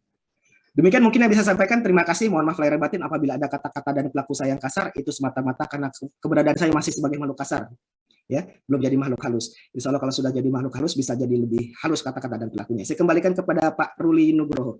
Terima kasih. Wassalamualaikum warahmatullahi wabarakatuh. Waalaikumsalam warahmatullahi wabarakatuh. Alhamdulillah sebuah pemaparan yang luar biasa dari Pak Fertias, dan kami yakin ini juga menggugah Bapak Ibu peserta ya. Di kolom chat juga sudah banyak yang bertanya nih Pak Fertias. Jadi kalau boleh sedikit saya resum apa yang disampaikan oleh Pak Fertias ini. Jadi HRA ini adalah suatu kegiatan metode yang sistematis ya Pak ya. Jadi kata kuncinya itu harus sistematis dari awal hingga akhir. Kemudian juga ternyata kita juga harus menentukan faktor keterterimaan atau tolerable risk ya. Sehingga apapun yang kita lakukan semua juga harus terukur dan juga nantinya dapat kita kendalikan ya Pak. Kemudian saya juga baru tahu bahwa ternyata HRA itu juga memegang peranan kunci ya Pak dari seluruh kegiatan dan merupakan bagian yang tidak terpisahkan dari kegiatan K3 kita yang selama ini kita lakukan di perusahaan kita maupun di perusahaan masing-masing. Dan ternyata juga untuk perizinan berbasis risiko seperti yang tadi disampaikan oleh Pak Fertias, itu juga memiliki tahapan-tahapan terutama dalam menentukan penilaian. Dan tadi saya lihat jika ada risk rating, bagaimana kemudian itu ditentukan, dan ternyata pemahaman penilaian ini sangat bergantung pada pemahaman baik itu dari personil maupun dari perusahaan ya Pak Fertias ya. Baik, saya yakin rekan-rekan peserta sudah tidak sabar nih Pak Fertias. Saya mohon izin, mungkin kita akan lihat 3 pertanyaan pertama ya Pak Fertias ya. Ya, silakan Gimana Pak? Ya, Oke ya, baik. Yang mana nih? Karena banyak, jadi Mas aja yang milihin deh. Iya, cukup banyak juga. Mungkin untuk pertama kami akan ambil beberapa pertanyaan yang similar, yang artinya punya punya pertanyaan yang mirip-mirip ya Pak. Baik, oke, ini kebetulan ini ada dari Pak Rizal TC ya. Di sini pertanyaannya Pak, mungkin di kolom chat bisa bisa dibaca.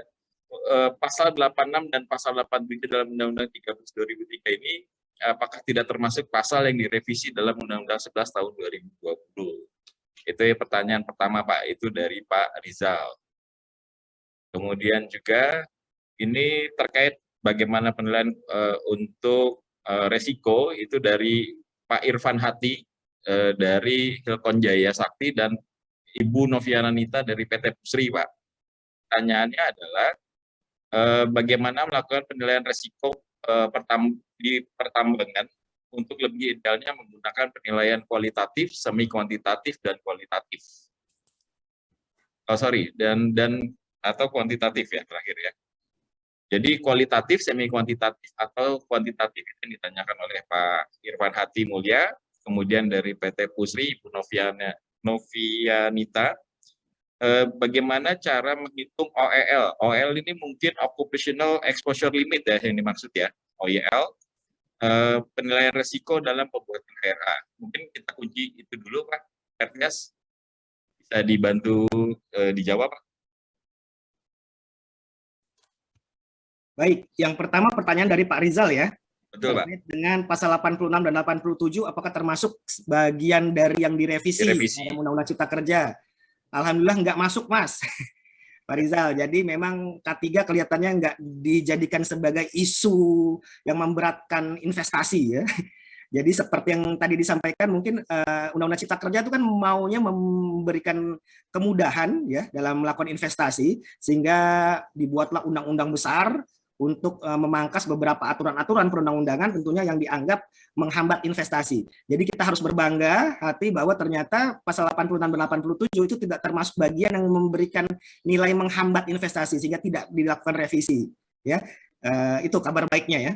Mudah-mudahan juga menjadi message yang luar biasa buat kita bahwa K3 bukan penghambat investasi, justru K3 akan menjamin kelangsungan sebuah investasi ya, dan itu sudah bisa dipahami dengan bahwa K3 pasal 86 87 ini tidak termasuk dalam pasal yang direvisi dalam Undang-Undang Omnibus Law tentang Cipta Kerja itu.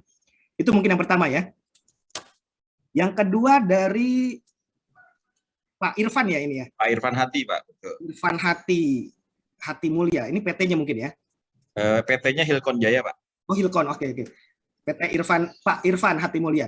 Nah, ini tadi izin bertanya untuk penilaian risiko di pertambangan. Nah, untuk lebih idealnya menggunakan penilaian kualitatif semi kuantitatif oke. Untuk analisa risiko tentunya ini sangat terkait dengan kompleksitas proses ya. Kalau kita bicara tentang proses sebuah industri katakanlah chemical manufaktur gitu ya, dari bahan dasar untuk industri kimia hulu, terus nanti akan jadi produk turunannya macam-macam, itu tentu banyak kompleksitasnya sehingga membutuhkan sebuah analisa risiko yang lebih mendekati kebenaran. Karena apapun namanya analisa risiko itu sifatnya prediktif gitu ya. Tadi saya sampaikan, baru prediksi bisa benar bisa salah. Pipa ini akan bocor di tahun kesekian dengan laju korosinya sekian per tahun. Itu bisa benar bisa salah. Tapi paling tidak memberikan alert buat kita harus siap-siap nih. Gitu. Di tahun-tahun mungkin 3 atau 4 tahun karena kita dekat dengan laut gitu yang kadar garamnya tinggi, itu akan memperparah lagi dari laju korosinya misalnya. Sehingga kalau katakanlah kita berada di pertambangan ataupun di oil and gas yang memiliki kompleksitas produksi proses yang cukup tinggi, maka tentunya akan menjadi suatu advantage begitu kita bisa membuat sebuah analisa risiko yang sifatnya kuantitatif murni. Gitu ya, karena hitung-hitungannya rinci, rigid gitu ya. Tapi kalau bukan merendahkan suatu proses ya, tapi ketika prosesnya cuma blending, mixing, mungkin semi kuantitatif masih memungkinkan. Tapi kalau prosesnya yang lebih sederhana lagi, tidak ada proses seperti blending dan mixing, ataupun tidak ada proses yang rumit untuk menjadikan suatu bahan baru, mungkin proses kualitatif pun masih bisa kita terima.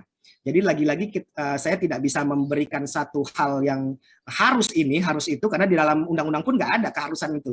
Tentunya disesuaikan dengan kompleksitas proses yang dilakukan ataupun yang dimiliki oleh perusahaan. Tapi kalau di pertambangan saya pikir lebih ke kuantitatif lah, minimal semi kuantitatif. Mungkin itu Pak Irfan ya, tapi lagi-lagi tentu itu sangat tergantung dari pengalaman ataupun bagaimana Bapak memberikan nilai kepada suatu persepsi atas risiko gitu ya. Tapi saran saya minimal semi kuantitatif. Baik Pak Fertias, bisa dilanjut untuk yang pertanyaan nomor 3 Pak. Yang ketiga ini dari Ibu Novianita dari Pusri Pak. Wah, ini kalau ngomongin Pusri berarti lagi-lagi ngomongin terkait dengan amoniak dan kawan-kawannya ya. Ada chemical hazard misalnya Pak. Ya, pabrik pupuk ya, kalau ini sih udah kuantitatif nih, tapi pertanyaannya bagaimana menghitung OEL. Nah, kalau kita, yang saya pahami ini OEL itu nilai ambang batas bukan ya? TLV bukan yang dimaksud ya? Threshold Ultimate Value ya? Sama ya? Ya, kalau OEL setahu saya occupational exposure limit Pak, ya mungkin bisa dipakai juga sebagai NAB ya. Iya. NAB-nya. Berarti kan kalau di Permenaker 5 2018 kan kita kenal dengan istilah NAB ya. Ya, kalau NAB benar berarti ya, itu secara generiknya mereka sebut occupational exposure values.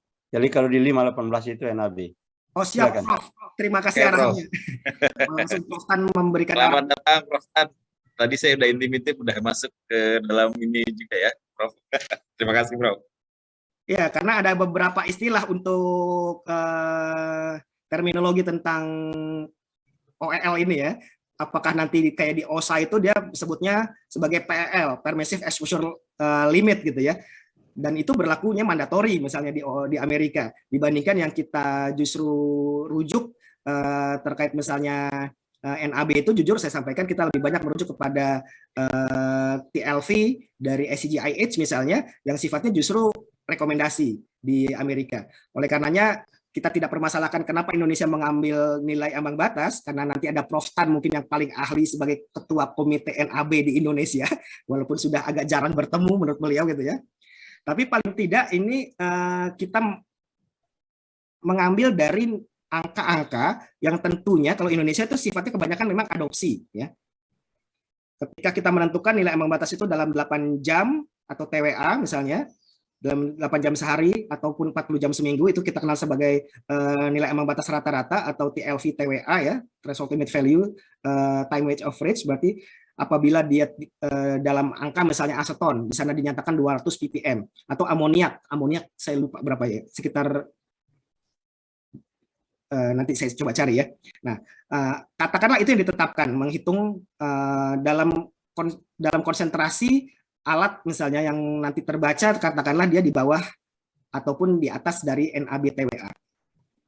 Ya, kalau kita samakan OL ini dengan TWA, apakah itu serta-merta langsung dia berarti di atas nilai ambang batas? Tidak juga, gitu loh. Karena nanti tentunya kita harus menghitung dalam dosis 8 jam. Ya, dalam Permenaker 5 2018 dijelaskan pengukuran yang bisa dijustifikasi yang diangkat sebagai dasar untuk dibandingkan dengan NAB TWA atau 8 jam sehari 40 jam seminggu, itu minimal untuk faktor kimia adalah pengukuran yang dilakukan selama 6 jam kumulatif. Ya, jadi kalau mungkin mudah-mudahan sama yang dimaksud dengan Bu Novianita ya. Jadi kalau yang diukur adalah grab sampling 15 menit, lalu hasilnya tiba-tiba ternyata di atas NAB rata-rata atau TWA-nya, tentu ini tidak bisa kita pakai, kita gunakan sebagai dasar untuk membandingkan antara kondisi kerja itu apakah sudah di atas atau di bawah NAB. Tidak sesederhana itu gitu loh. Oleh karenanya kita harus mengukur minimal dosisnya kumulatif selama 6 jam. Ya. Karena nanti hitungannya sebenarnya ada ya ketika kita menghitung dosis, tapi tentu nanti akan dijelaskan di kelas kursus mungkin akan lebih rinci gitu ya. Bagaimana ketika kita di atas 8 jam sampai 12 jam misalnya di pertambangan, itu kita akan merubah pengalinya menjadi 12 gitu loh. Nah, itu nanti ada perhitungan dosis tertentu sehingga nanti NAB-nya juga akan berubah. Ketika kita menggunakan tidak lagi 8 jam tapi misalnya sampai dengan 12 jam terpajannya. Baik Pak Fertias, mudah-mudahan ini bisa menjawab apa yang tadi ditanyakan oleh Pak Rizal, Pak Irfanati dan Ibu Novianita ya. Baik, kita berlanjut ke pertanyaan berikutnya. Mungkin panitia bisa izin, saya ingin menyapa dulu Pak Sugiharto dari PSBI. Mungkin Pak Sugiharto bisa menyalakan kamera dan juga mikrofonnya agar bisa bertanya langsung kepada Bapak Fertias. Silakan Pak Sugiharto dari PTSBI. Pak Sugiharto. Karena menurut kami ini pertanyaannya agak menarik Pak ya. Mungkin Pak Fertias juga bisa baca di kolom chatnya yang ditanyakan dari Pak Sugiharto dari SBI. Apakah Pak Sugiharto bisa bertanya langsung Pak? Tidak ada ya, tidak ada jawabannya. Oke. Baik, kalau gitu saya akan bacakan saja Pak pertanyaannya untuk Pak Fertias ini dari Pak Sugiharto SBI. Penghargaan atau apresiasi K3 itu sangat banyak, dari zero accident, sistem manajemen K3, SMK3 dan lain-lain.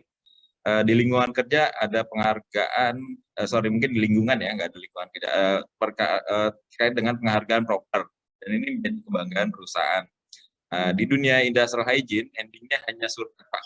Bagaimana Kemenaker menyikapi hal tersebut? Gitu. Mungkin apakah ada apresiasi atau penghargaan lain ketika perusahaan-perusahaan ini juga berhasil melakukan kegiatan industrial hygiene atau K3, terutama dari sisi kesehatan yang lebih baik gitu Pak, sehingga juga mendapat apresiasi yang ini dari pemerintah atau mungkin dari lembaga tertentu. Silakan Pak Fertias. Oke, ini Pak Sugiharto ya, apresiasi tentunya kita memandang K3 ini tidak menjadi bagian yang terpisahkan ya antara keselamatan dan kesehatan kerja. Berkali-kali saya coba sampaikan pesan seperti itu sehingga tidak ada dikotomi antara keselamatan dan kesehatan kerja. Jadi program K3 di perusahaan itu akan tercermin ketika perusahaan itu mendapatkan Zero Accident Award. misalnya ya, atau PP 50 2012 tentang SMK 3. Nah, kalau kita lihat apa sih elemen-elemen dalam sebuah penilaian terhadap Zero Accident Award katakanlah, itu termasuk terkait dengan klaim penyakit akibat kerja. Jadi kalau teman-teman di industrial hygienist yang nanti akan mendapatkan prestasi ataupun diapresiasi oleh pimpinan atas kinerjanya, tentunya kita akan bisa melihat zero accident itu bukan hanya satu mata, yaitu kecelakaan kerja, tapi juga penyakit akibat kerja yang menjadi bagian konsentrasi kita sebagai seorang praktisi kesehatan kerja ataupun industrial hygienist.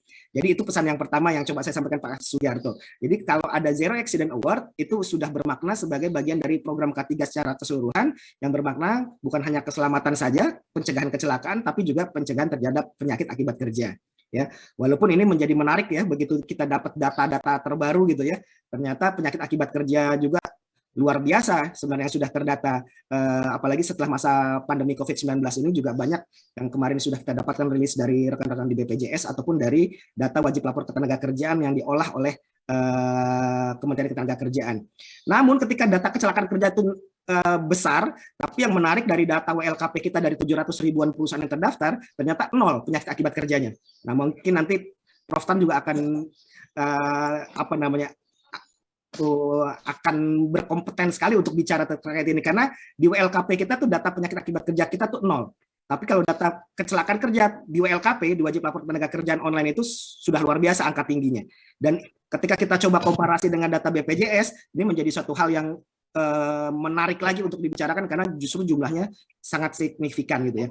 Tapi intinya disampaikan bahwa dalam program apapun penghargaan yang diberikan pemerintah terkait dengan program K3, apakah itu Zero Accident Award, apakah itu PP 50 2012 tentang SMK 3, itu sudah meliputi aspek kesehatan kerja, ya. Dan yang lebih luar biasanya lagi, pemerintah dalam hal ini Kementerian Ketenagakerjaan itu memberikan apresiasi khusus untuk program kesehatan kerja yang tidak mempertimbangkan aspek keselamatan kerjanya. Apa tuh?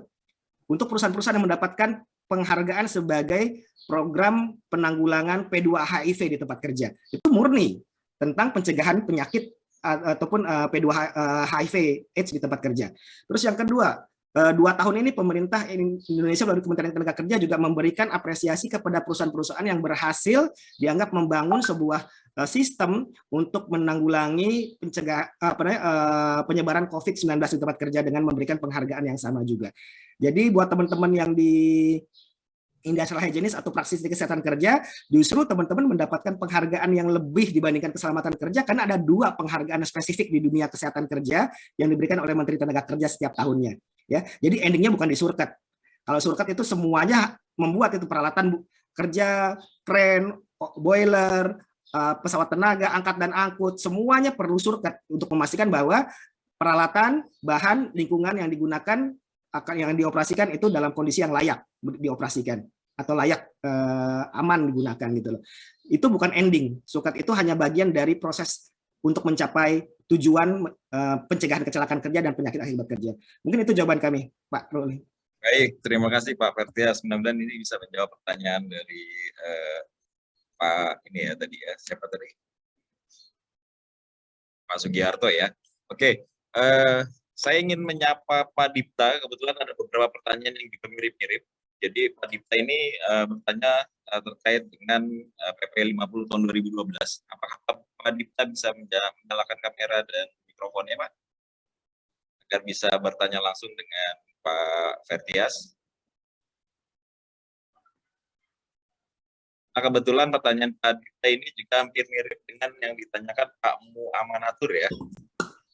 Jadi lebih kepada mengkonfirmasi terkait dengan poin 7.2.3 di PP 50 tahun 2012 Pak Fertias.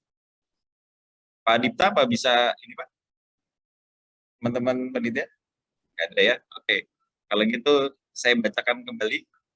Jadi seperti tadi Pak Fertias, ini terkait dengan pelaksanaan kegiatan KRA atau mungkin jika secara umum itu bisa dilakukan oleh dokter spesialis opsional atau bisa dilakukan oleh K3 lingkungan kerja atau dokter perusahaan mengacu pada kriteria poin 7.2.3 PP nomor 50 tahun 2012 dari Pak Dipta, dan ini menyambung juga terkait dengan pembuatan surket, apakah ketika hanya harus pengukuran dari eksternal atau juga bisa dari internal? Jadi ini pertanyaannya saya kira nyambung, Pak.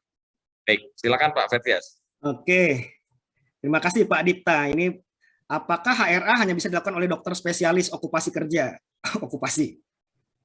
Oke, atau bisa dilakukan oleh ahli K3 lingkungan kerja atau dokter perusahaan berdasarkan kriteria 723. Oke. Ini pertanyaan yang sering dimunculkan juga dan saya memiliki sikap mungkin nggak harus sama dengan rekan-rekan ya, tapi mohon izin di sini ada Prof. Tan yang bisa nanti meluruskan juga. Jadi ketika ditanya yang lebih fundamental lagi, apakah untuk penetapan penyakit akibat kerja harus seorang dokter spesialis okupasi? Saya sampaikan sampai dengan saat ini apa sih yang menjadi sebab kita kesulitan membuat data, mengekspos data tentang penyakit akibat kerja, karena mungkin minimnya orang-orang yang memiliki kompetensi itu gitu loh. Apalagi kalau sampai ini terus lalu kita batasi kepada orang-orang yang diberikan gelar sebagai dokter spesialis okupasi. Oleh karenanya berdasarkan regulasi saat ini belum ada yang membatasi bahwa penyakit akibat kerja apalagi HRA itu hanya dilakukan oleh orang yang memiliki kompetensi sebagai dokter spesialis okupasi ya. Jadi saya rasa semua orang yang memiliki pengalaman ataupun pendidikan background kesehatan ataupun medis ya, ataupun nanti yang terkait dengan katakanlah dokter bidang tertentu namun mendapatkan pelatihan khusus terkait dengan ahli K3 lingkungan kerja, dan juga dalam hal ini misalnya pelatihan paramedis atau hiperkas di tempat kerja, tentunya dengan regulasi yang masih mengamanatkan demikian, itu masih merupakan pihak-pihak yang sangat berkompeten untuk melakukan penyusunan HRA ini gitu loh. Jadi kalau menurut saya jangan dibatasi hanya untuk dokter spesialis okupasi saja, namun akan sangat beruntung sekali jika kita Indonesia ini memiliki banyak multidisiplin ilmu, namun masih berbasis dengan kompetensi kesehatan dan medis yang memang bisa saling melengkapi, karena kita masih membutuhkan banyak sekali pihak-pihak yang bisa mendukung dan juga menyusun program kesehatan kerja secara baik di perusahaan. Lanjut untuk yang surket, Pak Fertias. Terkait yang surket, apakah internal juga dapat diterapkan surketnya atau? Oke, internal boleh aja surket, bisa. Setiap orang yang tadi memberikan surket itu kan kalau di Permenaker nomor 5 2018 ada 3 pihak. Yang pertama namanya pengawas spesialis lingkungan kerja, yang kedua ada penguji K3 yang melakukan penyusunan ya, LHU ya, dan yang ketiga ada ahli K3 ya. Namun ketika kita sudah angkat sebagai surket, LHU itu, laporan hasil uji itu harus kita pisahkan ya, karena LHU adalah bagian dari proses pelaporan sebuah hasil pengukuran bahaya lingkungan kerja yang dilakukan oleh 3 pihak tadi. Apakah dia pengawas spesialis, apakah dia penguji K3, ataupun dia sebagai ahli K3 lingkungan kerja, baik yang ada di perusahaan maupun yang eksternal di perusahaan PJK3 gitu ya. Nah, ketika dia ingin data teknis tadi dijadikan sebagai data hukum, tentunya jangan sampai ada konflik di situ. Itu yang paling penting ya. Sehingga untuk memastikan tidak ada konflik, sukat atau surat keterangan tadi itu dibuat oleh instansi ketenagakerjaan, dalam hal ini misalnya Dinas Tenaga Kerja, pimpinan yang diketahui oleh pimpinan unit dari Dinas Tenaga Kerja tersebut, untuk memastikan bahwa tidak ada konflik di situ gitu loh. Ya, karena kalau terjadi konflik seperti yang sering kita mungkin dapatkan, bahwa akan sangat sulit ya ketika kita di perusahaan itu menilai diri kita sendiri, pasti akan ada bias gitu loh ya.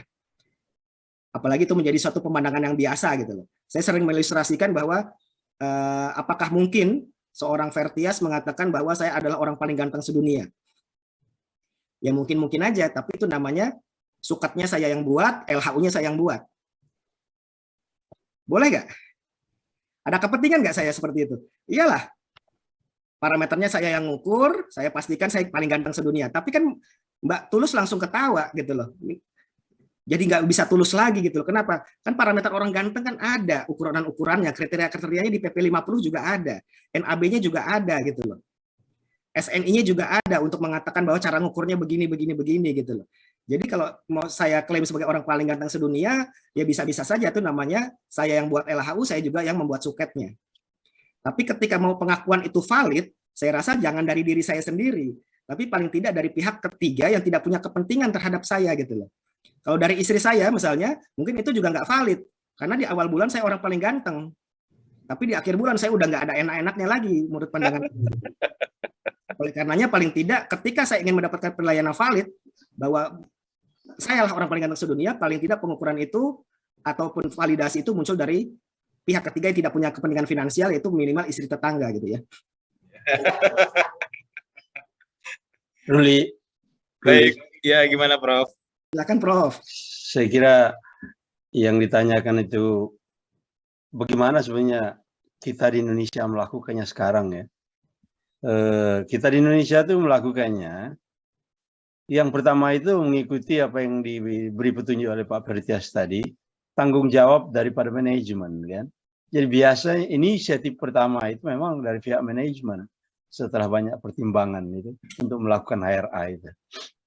Kemudian dipanggillah mereka yang terbiasa melakukannya dan mereka yang diakui ekspertisnya, para industrial hygienist pada level HIMA dan HIU misalnya ya.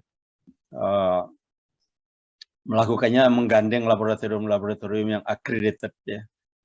Sehingga kita melakukannya, dan seperti kata Pak Fertias tadi, it doesn't matter apakah Anda spesialis okupasi atau Anda seorang engineer, it really doesn't matter. Tapi kemudian datang 518 ya. Kalau saya lihat 518 itu approval-nya harus dilakukan oleh spesialis K3 lingkungan sebaiknya ya. Kalau kita lihat dari perspektif 518. Karena di dalam itu yang memiliki kewenangan dan kompetensi itu ya itu tadi kan spesialis K3 LK itu. Dengan demikian mestinya begitulah pattern yang kita lakukan di Indonesia. Setelah inisiatif dan di-approve dan budget supporting dari pihak manajemen, kemudian kita memanggil orang-orang yang kompeten, yang didukung oleh lab yang kompeten. Untuk itu kemudian di dalam baru di-approve lagi nanti oleh hasil-hasilnya itu di-approve lagi sehingga jadi dokumen yang menjadi bukti exposure itu salah satu yang menjadi jangka panjangnya itu ada bukti sebagai exposure-nya di situ. Saya kira ini praktek yang ada di Indonesia ya Pak Fertias, saya kira semua kita melakukannya seperti itu. Hanya dengan masuknya 518 ada sedikit berbeda itu. Thank you Pak Fertias, boleh ditambahkan? Baik, terima kasih Prof atas tambahannya. Terima kasih juga Pak Fertias.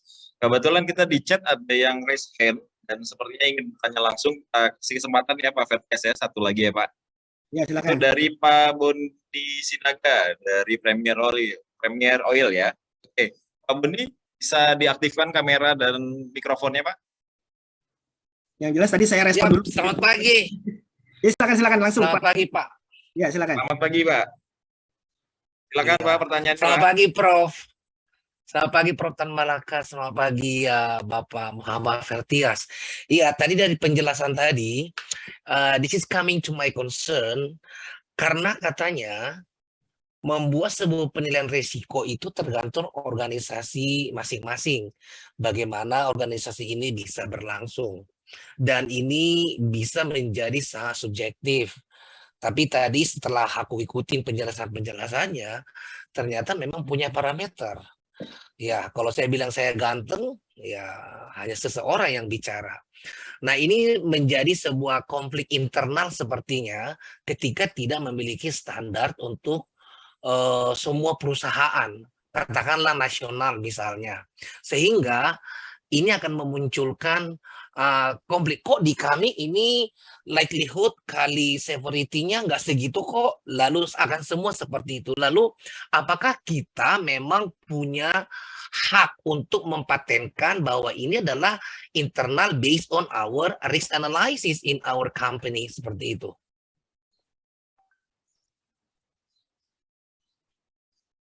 Supaya tidak menjadi bias nanti hasil dari penentuan likelihood kali severity-nya dalam penilaian risk assessment-nya, penilaian risikonya. Oke, Terima kasih. Terima kasih Pak Bondi Sinaga. Mungkin Pak Fertias bisa merespon Pak apa yang ditanyakan Pak Bondi. Ya Pak Bondi, terima kasih Pak dari Premier Oil ya. Tadi saya sudah coba sampaikan formula yang mungkin bisa jadi rujukan karena ini termuat dalam PP nomor 5 tahun 2021 tentang penyelenggaraan perizinan berusaha berbasis risiko. Dan di sini sudah saya jelaskan juga bahwa parameter-parameter yang distandarkan, yang dicoba distandarkan dalam PP ini termasuk parameter tentang keselamatan dan kesehatan kerja. Namun nanti karena ada beberapa rekan yang bertanya kok bukan di kesehatan namun di keselamatan, ya saya perlu sampaikan bahwa kesehatan yang dimaksud dalam PP 5 2021 ini adalah kesehatan eksternal, pihak di luar pekerja. Ini urusannya, mohon maaf kalau ada rekan-rekan dari Kementerian Kesehatan, ini mungkin wilayahnya gitu loh, kesehatan masyarakat ataupun di luar perusahaan. Namun ketika nanti kita mau mendekatkan untuk health risk assessment ini, formula ini sudah bisa dijadikan sebagai salah satu standar guidance ketika kita memang belum punya gitu ya. Namun kalau sudah punya yang kuantitatif oke banget, karena ini saya pikir masih semi kuantitatif gitu ya Pak Bondi ya. Nah, semi kuantitatif yang kita coba lakukan pendekatan di sini itu melakukan pendekatan dengan 2 parameter, nanti akan masuk ke matriks 1 2 3 4 ini untuk menentukan apakah kita termasuk risiko rendah, menengah tinggi atau risiko tinggi. Dengan cukup mengalihkan, bukan cukup mengalihkan ya, dengan cukup mempertemukan antara dampak suatu bahaya terhadap keselamatan kesehatan kerja kita, apakah tadi sudah saya jelaskan gangguan kesehatan ringan sampai dirawat di rumah sakit dan lain-lain, 1 2 3 4, 1 ringan, 4 makin parah gitu ya. Dan potensi kejadiannya, likelihood-nya juga sudah distandarkan. Ini kalau kurang dari 1 tahun sampai dengan masa lebih dari 5 tahun ya, terjadinya berapa kali. Nah, itu sudah juga kita coba standarkan gitu ya. Ini di PP, Pak, Peraturan Pemerintah Nomor 5 tahun 2021. Nah, ini saya rasa bisa menjadi pendekatan pendekatan buat perusahaan-perusahaan yang belum punya sistem. Gitu loh, dalam melakukan penilaian resiko. Nah, ini coba kita sampaikan sehingga ketika kita nanti klop mengukur sendiri, kita akan ketemu Bapak ada di resiko mana. Ya, walaupun mungkin tidak tepat 100% betul, karena memang namanya juga semi kuantitatif. Dan ada para ahli di sini yang menyusunnya dari beberapa perusahaan risk management ya, yang memang akhirnya menjadi reviewer dan juga kontributor dalam penyusunan lampiran PP nomor 5 2021. Ya, mungkin itu Pak Bondi ya. Jadi kalau Bapak ingin ada standar dari negara, negara punya, tapi itu dalam konteksnya perizinan berusaha. Ya, artinya saya sampaikan pesan di sini dalam perizinan berusaha yang selama ini mungkin teman-teman berpikir ini aspeknya bisnis saja, ternyata enggak. Masalah kesehatan, masalah keselamatan kesehatan kerja, masalah lingkungan dan juga masalah SDM itu sudah menjadi pertimbangan dalam penetapan izin usaha berbasis risiko. Prof Tan sekali lagi mohon asisnya Pak, karena ini mungkin kita akan juga review ya beberapa waktu ke depan. Tapi yang paling penting tadi masalah orang ganteng ya, itu kalau pengakuannya dari selevel Prof Tan itu valid artinya. Karena kalau tadi saya harus sampaikan dari seorang Vertias menilai dirinya sendiri harus orang spesialis lingkungan kerja karena regulasinya begitu, itu berarti saya mengaku orang paling ganteng sedunia. Tapi kalau dari Prof Tan yang mengakui spesialis lingkungan kerja adalah orang yang kompeten di bidang ini, saya angkat topi dan hormat kepada. Kalau soal paten tadi ya, saya kira nggak bisa itu karena likelihood itu punya OGP, punya IPK dan punya OSAS ya, sudah ada di situ. Jadi bukan ori. Kami di universitas itu yang biasa melakukan registrasi paten itu dari hasil kajian awal, termasuk terminologinya. Hanya misalnya Pak Bondi ya, kalau dilihat kenapa PP itu memasukkan suatu cara yang diberikan oleh pembicara tadi, padahal ada banyak metode di lapangan. Ini juga saya tidak mengerti. Sepertinya membuat Indonesia jadi kaku ya. Saya sendiri Bondi, kalau mau melakukan kajian HRA itu tidak memakai likelihood. Saya punya rumus sendiri. Yang awalnya belum ada yang melakukannya di Indonesia, saya sudah melakukannya seperti itu. Yaitu risk bagi saya adalah hazard times exposure.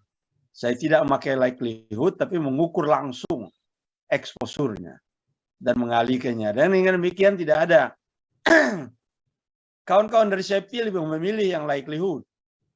Karena apa? Karena kejadian tahun lalu bisa dilihat di record kan.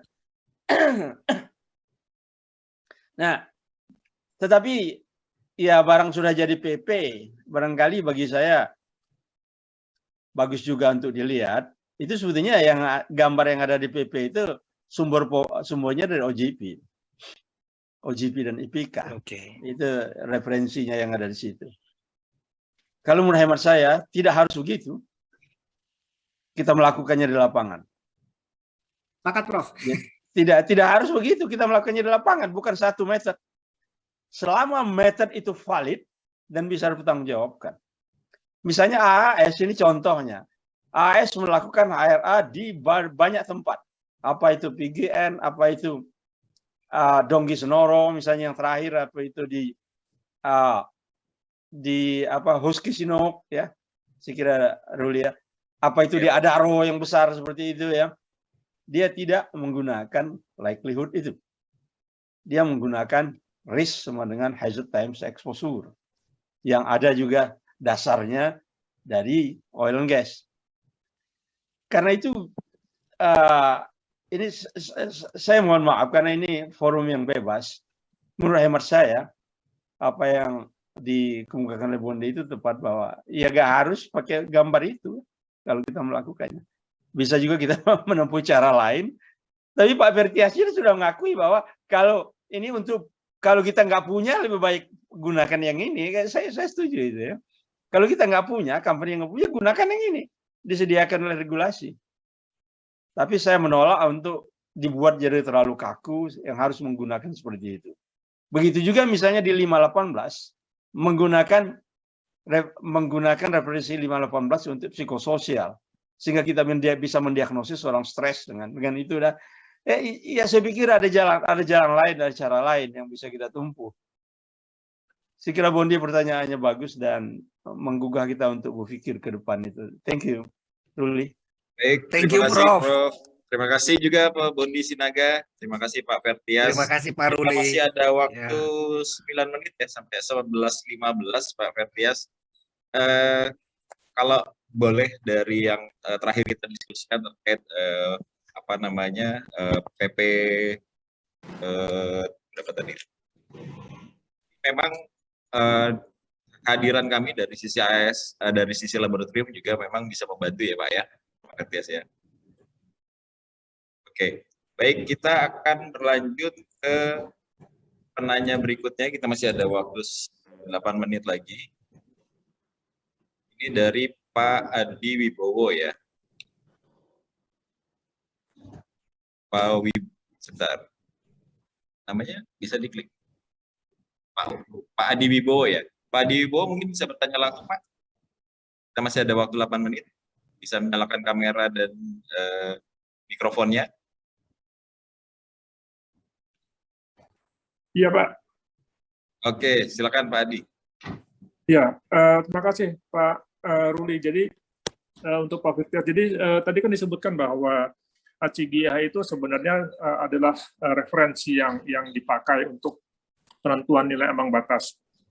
Dan ada beberapa negara juga yang setahu saya mempunyai nilai ambang batas yang lebih tinggi dari ACGIH. Sedangkan sepengetahuan saya, Indonesia ini mengacu pada ACGIH untuk penentuan NAB. Nah, dengan adanya tren bahwa nilai ambang TLV ACGIH itu semakin rendah, dalam artian berarti semakin ketat,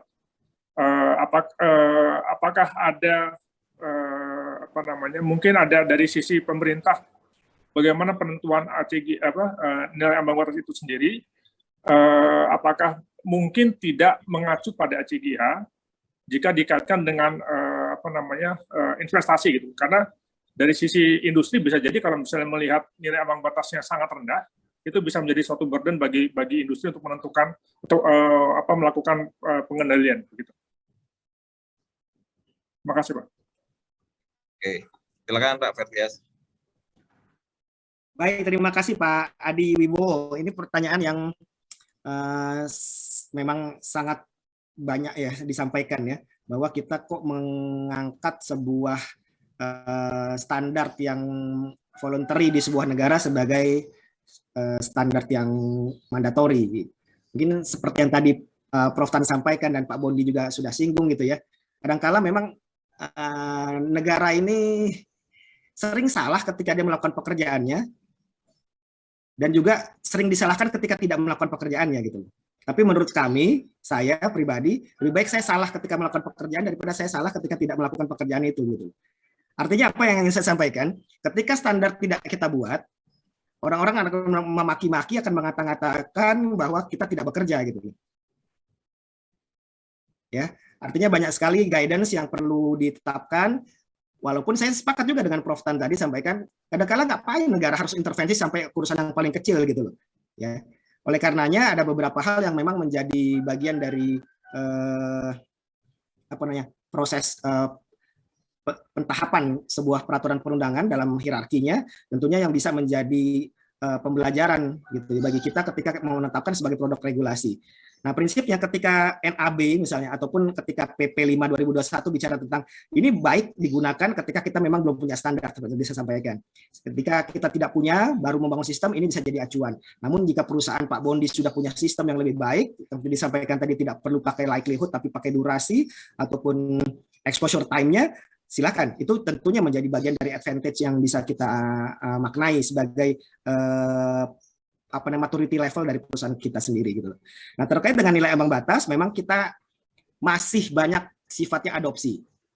Ya, walaupun saya juga paham betul ketika kita sudah di grup SNI di Komtek 1301, kita dibenturkan ketika harus melihat apakah misalnya suatu contoh ya, apakah kita harus mengadopsi atau kita istilahnya adaptasi ya, karena adopsi itu biasanya secara identik kita langsung plek-plekan terjemahkan gitu ke dalam bahasa kita seperti ISO 45001 misalnya, itu adalah adopsi identik. Namun ada beberapa juga seperti terkait dengan masalah penilaian angkur misalnya ya, untuk bekerja di ketinggian, itu kita tidak gunakan lagi adopsi, tapi kita menggunakan beberapa metode seperti adaptasi dari beberapa standar. Nah, memang ada kelebihan dan kekurangannya. Kalau kita adopsi, kita nggak bisa rubah-rubah. Tapi apakah itu sesuai dengan orang Indonesia? Seperti keinginan cita-cita dari SNI tentunya itu yang patut dipertanyakan gitu loh. Sehingga kita juga masih diberikan kesempatan untuk 3 tahun sekali untuk melakukan review terhadap nilai ambang batas ini apabila memang ada temuan-temuan yang menyatakan tidak seharusnya, seperti yang kita lalui dalam beberapa kali di sebuah perusahaan di daerah Purwakarta mengajukan keberatan. Ini mungkin Prof. Tan juga perlu terlibat gitu. Mengajukan keberatan terhadap penetapan dosis konsentrasi H2S sebesar 1 ppm yang saat ini berlaku sejak Permenaker 13 2011 dan sekarang dikuatkan di Permenaker 5 2018. Karena perusahaan tersebut ternyata menggunakan standar dari MAK dari Jerman, perusahaan Austria juga dia berbasis di Leipzig, dan ternyata dia menggunakan MAK di Jerman itu adalah bukan 1 ppm tapi 3 ppm. Tolong koreksi saya Prof kalau salah. Tapi yang saat itu disampaikan, kenapa nggak 3 ppm? Dulu kita 5 ppm H2S. Terus jadi langsung turun 1 ppm di ICJ IH 2016 ya. Dan itulah yang kita pakai di Permenaker 5 2018. Namun perusahaan tersebut ternyata menyampaikan bahwa saya menggunakan MAK Jerman itu adalah 3 ppm. Dan permasalahan utamanya adalah ketika perusahaan itu harus melakukan pergantian suatu komponen, itu ternyata ketika casingnya dibuka, H2S-nya melampaui dari angka 1 ppm itu. Namun angka 3 ppm pun kadang-kadang terlampaui juga gitu loh. Artinya standar MAK Jerman pun kalau dia gunakan nggak akan bisa tercapai gitu. Akan terlebihi gitu, akan terlampaui gitu maksudnya. Artinya saya ingin menyatakan bahwa jangan-jangan bukan dalam penetapan yang makin ketat itu yang keliru, namun dalam pengukurannya. Karena akhirnya setelah kami lakukan observasi di lapangan, apakah kita harus merubah 1 ppm ini menjadi 3 ppm atau kembali ke 5 ppm, ternyata permasalahan yang kami temui di lapangan adalah saat pergantian dari satu minaret, katakanlah satu komponen itu ternyata nggak lebih dari 30 menit dilakukan setiap awal shift. Dan di awal shift itu ternyata itulah kondisi tertinggi dari H2S. Namun setelah itu, udah nggak ada lagi, casing sudah ditutup, sehingga dan pekerja 1 atau 2 orang itu memonitor hanya di sebuah platform yang cukup jauh dari lokasi tersebut. Artinya setelah kita lakukan pengukuran selama 8 jam dengan dosis untuk dibandingkan dengan TWA, ternyata nilainya 0, sekian gitu loh. Pembelajaran yang saya sampaikan di sini adalah bukan permasalahan ternyata 1, 3 atau 5 ppm nanti, ternyata adalah yang perlu kita tekankan juga, perlu kita komitmen bersama adalah benar nggak cara Anda untuk dibandingkan dengan NAB tersebut adalah cara yang sahih, cara yang valid berdasarkan standar metode yang kita gunakan gitu loh. Kalau memang standar metode tadi mengatakan itu harus 8 jam, minimal 6 jam, ya kenapa kita lakukan 15 menit? Di saat justru 30 menit pertama itulah yang menjadi critical point gitu loh. Tapi setelah itu pekerja terpajan nggak? Enggak. Kenapa? Dia sudah di casing, sudah ditutup rapat, dan dia tidak ada di dekat lokasi disebut. Jadi kalau Bapak, Ibu mungkin, tapi tentu ini kita harus lihat case by case. Sehingga kalau ada perusahaan yang meminta untuk review NAB, saya dengan senang hati akan coba lakukan, tapi tentu kita tidak akan lakukan secara gegabah, karena memang penetapan peraturan kita saja sudah, menurut saya ya, sudah satu langkah yang gegabah gitu, dengan langsung mengadopsi identik gitu. Nah, oleh karenanya tentu ini menjadi bagian yang akan sangat mencelakakan jika kita ternyata melakukan revisi juga tanpa melihat case-nya gitu ya. Jadi review terkait dengan NAB, terkait dengan kebutuhan industri itu sangat terbuka, dan kita juga ada mandat dalam peraturan menteri itu 3 tahun sekali, walaupun sekarang sudah lewat masanya dari 2018 harusnya 2021 gitu ya. Namun karena berbagai hal nih, komite NAB-nya belum difungsikan kembali atau tidak seperti yang kita harapkan gitu ya, karena mungkin pemerintah juga kurang support ya. Memang ini menjadi salah satu hal yang melemahkan kita dalam melakukan review dan penetapan nilai ambang batas di dalam peraturan menteri ataupun dalam produk formal kita gitu loh. Prof Tan. Ya, thank you. Pak Ibo ngajak untuk berdiskusi yang telah saya mulai 20 tahun yang lampau. Tentang apakah NAB itu cocok untuk Indonesia apa tidak, dan gimana kalau kita menggunakan yang lain. NAB sebetulnya ada beberapa macam, ada yang voluntary, ada yang mandatori kan. Jadi dan setiap perusahaan dianjurkan oleh sistem sebetulnya untuk mengadop yang terbaik buat dia, dan tentu saja harus melihat regulasi di mana dia berada. Tapi pertanyaan apakah ini cocok untuk Indonesia apa enggak dan dihubungkan dengan investasi, itu pertanyaan ekonomi. Dan SCGH tidak mempertimbangkan teknologi, tidak mempertimbangkan investasi. Itulah yang disebut dengan health base. Kalau tidak, pakailah. Misalnya, kalau mau, fail. Itu yang mandatori. Jadi mandatori yang mandatori itu ada banyak. Dan Depnaker Trans sejauh yang saya pantau, sebelum Menteri menaikkannya, telah mengkomunikasikannya kepada pihak-pihak terkait, termasuk Apindo. Benar nggak ini Pak Fertias? Saya minta dikonfirmasi. Benar. Jadi sebetulnya wakil dari situ sudah ada di situ, dan Menteri akhirnya baru teken ya, kecuali satu, Yakob Nowe ya, dia tidak pakai itu. Undang-undang lain langsung teken, itu dalam sejarahnya aja itu saya ingatkan. Nah, jadi ada yang mandatori, ada yang voluntary. Apakah ada baiknya kita punya dua-duanya sih? Baik, yang Prof. mestinya Departemen Kesehatan itu mengeluarkan yang voluntary kan, seperti NIOSH misalnya. Lalu yang Depnaker Trans mengeluarkan yang mandatori seperti yang sekarang. Prof tadi Jadi mohon publik izin, punya, Prof. ya publik ini punya dua. Nah, kita lanjutkan di sesi kedua, Prof. Biar nanti pada intinya, kalau dia mandatori itu adalah Ipolek Sosbud Hankam. Ya, itu di zaman Soeharto itu. Pada intinya, kalau kau mau membuat itu mandatori, maka dia harus Ipolek Sosbud Hankam.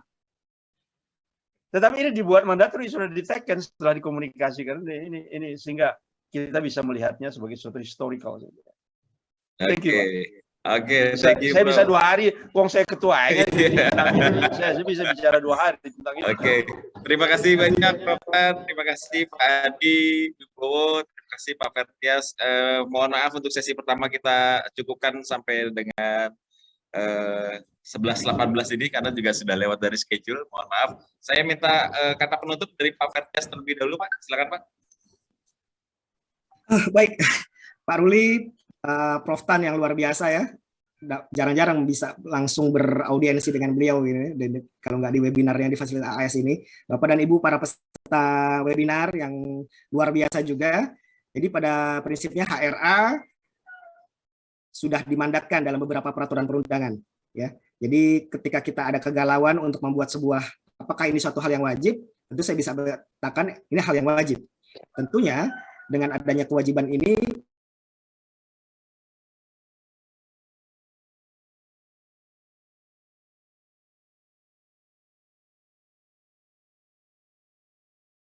surveillance, sebuah basis data yang memang sistematis dan valid ya. Oleh karenanya kita bisa menentukan apakah nanti program ini akan sesuai dengan proses ataupun dengan kegiatan di perusahaan masing-masing, tentunya ini lagi-lagi berdasarkan pengalaman dari masing-masing perusahaan. Yang tadi saya sampaikan dalam PP 5 2021, tentunya ini akan menjadi referensi penting bagi para pihak perusahaan yang memang belum memiliki standar dalam penyusunan identifikasi bahaya dan penilaian risiko. Namun jika Bapak Ibu sudah memiliki tools ataupun alat memang yang selama ini sudah digunakan dan dianggap sudah lebih baik daripada yang kita atur terkait dengan 2 parameter tersebut, tentu ini menjadi pilihan yang sangat berharga sesuai dengan pengalaman dari masing-masing perusahaan. Demikian mungkin saya sampaikan, mohon maaf lahir batin, sekali lagi sukses buat Pak Ruli dan AAS, dan tentunya salam hormat pada Prof. Tan Malaka. Baik, terima kasih Pak Fertias. Kita beri aplaus yang meriah untuk Bapak Fertias. Terima kasih Pak atas pemaparan yang luar biasa pada pagi hari ini dan juga diskusi yang sangat menarik. Berhubung di kolom chat juga banyak diskusi Pak, nanti kami izin ke Pak Fertias untuk kami coba resume kembali pertanyaan-pertanyaan yang mungkin tadi belum sempat kita diskusikan pada kolom sesi tanya jawab. Nanti coba kita kirimkan dan mungkin minta waktu Pak Fertias juga untuk mungkin memberikan respon atas pertanyaan-pertanyaan dari rekan-rekan ini. Atau mungkin dari pertanyaan ini nanti bisa kita lanjutkan ke sesi kedua. Oleh karena itu Bapak Ibu juga peserta jangan kemana-mana, karena kami yakin juga sesi kedua juga walaupun mungkin siang hari boleh jadi mengantuk, tapi mungkin juga akan semenarik seperti yang disampaikan oleh Pak Fertias tadi. Sekali lagi kami ucapkan terima kasih dan penghargaan setinggi-tingginya untuk Bapak Fertias atas pemaparan yang sangat luar biasa pada pagi hari ini, Pak. Terima kasih banyak. Untuk kemudian selanjutnya waktu dan tempat kami akan kembali kepada MC kita yang cantik pada hari ini, Mbak Tulus. Silakan Mbak Tulus. Sekali lagi terima kasih Pak Fertias. Terima kasih Bapak Ruli, dan terima kasih Bapak Muhammad Fertias atas materi yang disampaikan yang luar biasa, dan juga peserta banyak sekali nih yang bertanya nih. Jadi semoga materi yang disampaikan oleh Bapak Muhammad Fertias ini dan ilmunya juga diberikan dapat bermanfaat untuk kita semua. Sehat selalu Bapak Muhammad Fertias. Baik, hadirin yang kami hormati, selanjutnya kita memasuki acara sesi Games Quiz yang akan dipandu Master of Games webinar hari ini adalah Mas Yoga. Halo Mas Yoga, selamat siang. Selamat siang Mbak Tulus. Bagaimana kabarnya hari ini? Sehat luar biasa Mbak Tulus, apalagi saya habis dengerin dari pagi materi yang luar biasa dari Pak Fertias. Dan juga advice yang diberikan dari Profesor Tan Malaka itu luar biasa banget gitu ya. Jadi nambah ilmu dan informatif buat kita semua gitu. Jadi sangat semangat saya itu mendengarkan. Jadi semangat ya untuk kasih kuis pertanyaan untuk peserta webinar ya. Oke. Saya sih Kayak sangat semangat. Peserta webinar AS yang ini sangat banyak nih ya. Bagaimana nih untuk milih pemenangnya nanti, sulit atau tidak ini? Sepertinya tidak akan sulit ya, karena kan pasti karena ini udah siang hari juga, jam-jam menuju makan siang, pasti kecepatan tangan ini sangat dibutuhkan gitu. Jadi saya rasa nanti akan terlihat sih. Baik, langsung saja ya. Ditentukan sebagai pemenang seperti itu. Oke, saya persilakan untuk Mas Yoga. Baik, terima kasih banyak Mbak Tulus atas kesempatannya. Sekali lagi saya ucapkan banyak terima kasih kepada Pak Fertias dan salam hormat untuk Profesor Tan Malaka atas segala informasi yang sudah diberikan pada sesi pertama. Pada siang kali ini izinkan saya untuk menyampaikan kuis, dan ini pasti adalah acara yang ditunggu-tunggu oleh Bapak Ibu semua pemirsa setia dari webinar AAS. Mungkin ada peribahasa mengatakan tak kenal maka tak sayang. Tapi juga ada beberapa dari pemirsa webinar yang sudah mengenal saya, karena pasti kalau pengikut setia dari AAS nih udah tahu nih saya siapa. Dari series pertama ya, Dari Mas? series pertama, betul sekali. Tapi untuk yang belum tahu, izinkan saya perkenalkan diri. Nama saya Yoga dari AAS Lab, seperti itu. Master of Quiz dari webinar AAS dari seri 1. Seperti itu. Oke, untuk mempersingkat waktu, saya akan menjelaskan dulu untuk kuis kali ini, pada webinar kali ini. Kuis kali ini akan dibagi menjadi 2 sesi. Sekarang adalah sesi yang pertama, dan di nanti sore, setelah sesi kedua, itu ada kuis sesi yang kedua. Di sesi yang pertama ini, akan ada 3 pertanyaan, di mana pertanyaan 1 dan 2 akan diberikan oleh Pak Fertias, dan pertanyaan ketiga itu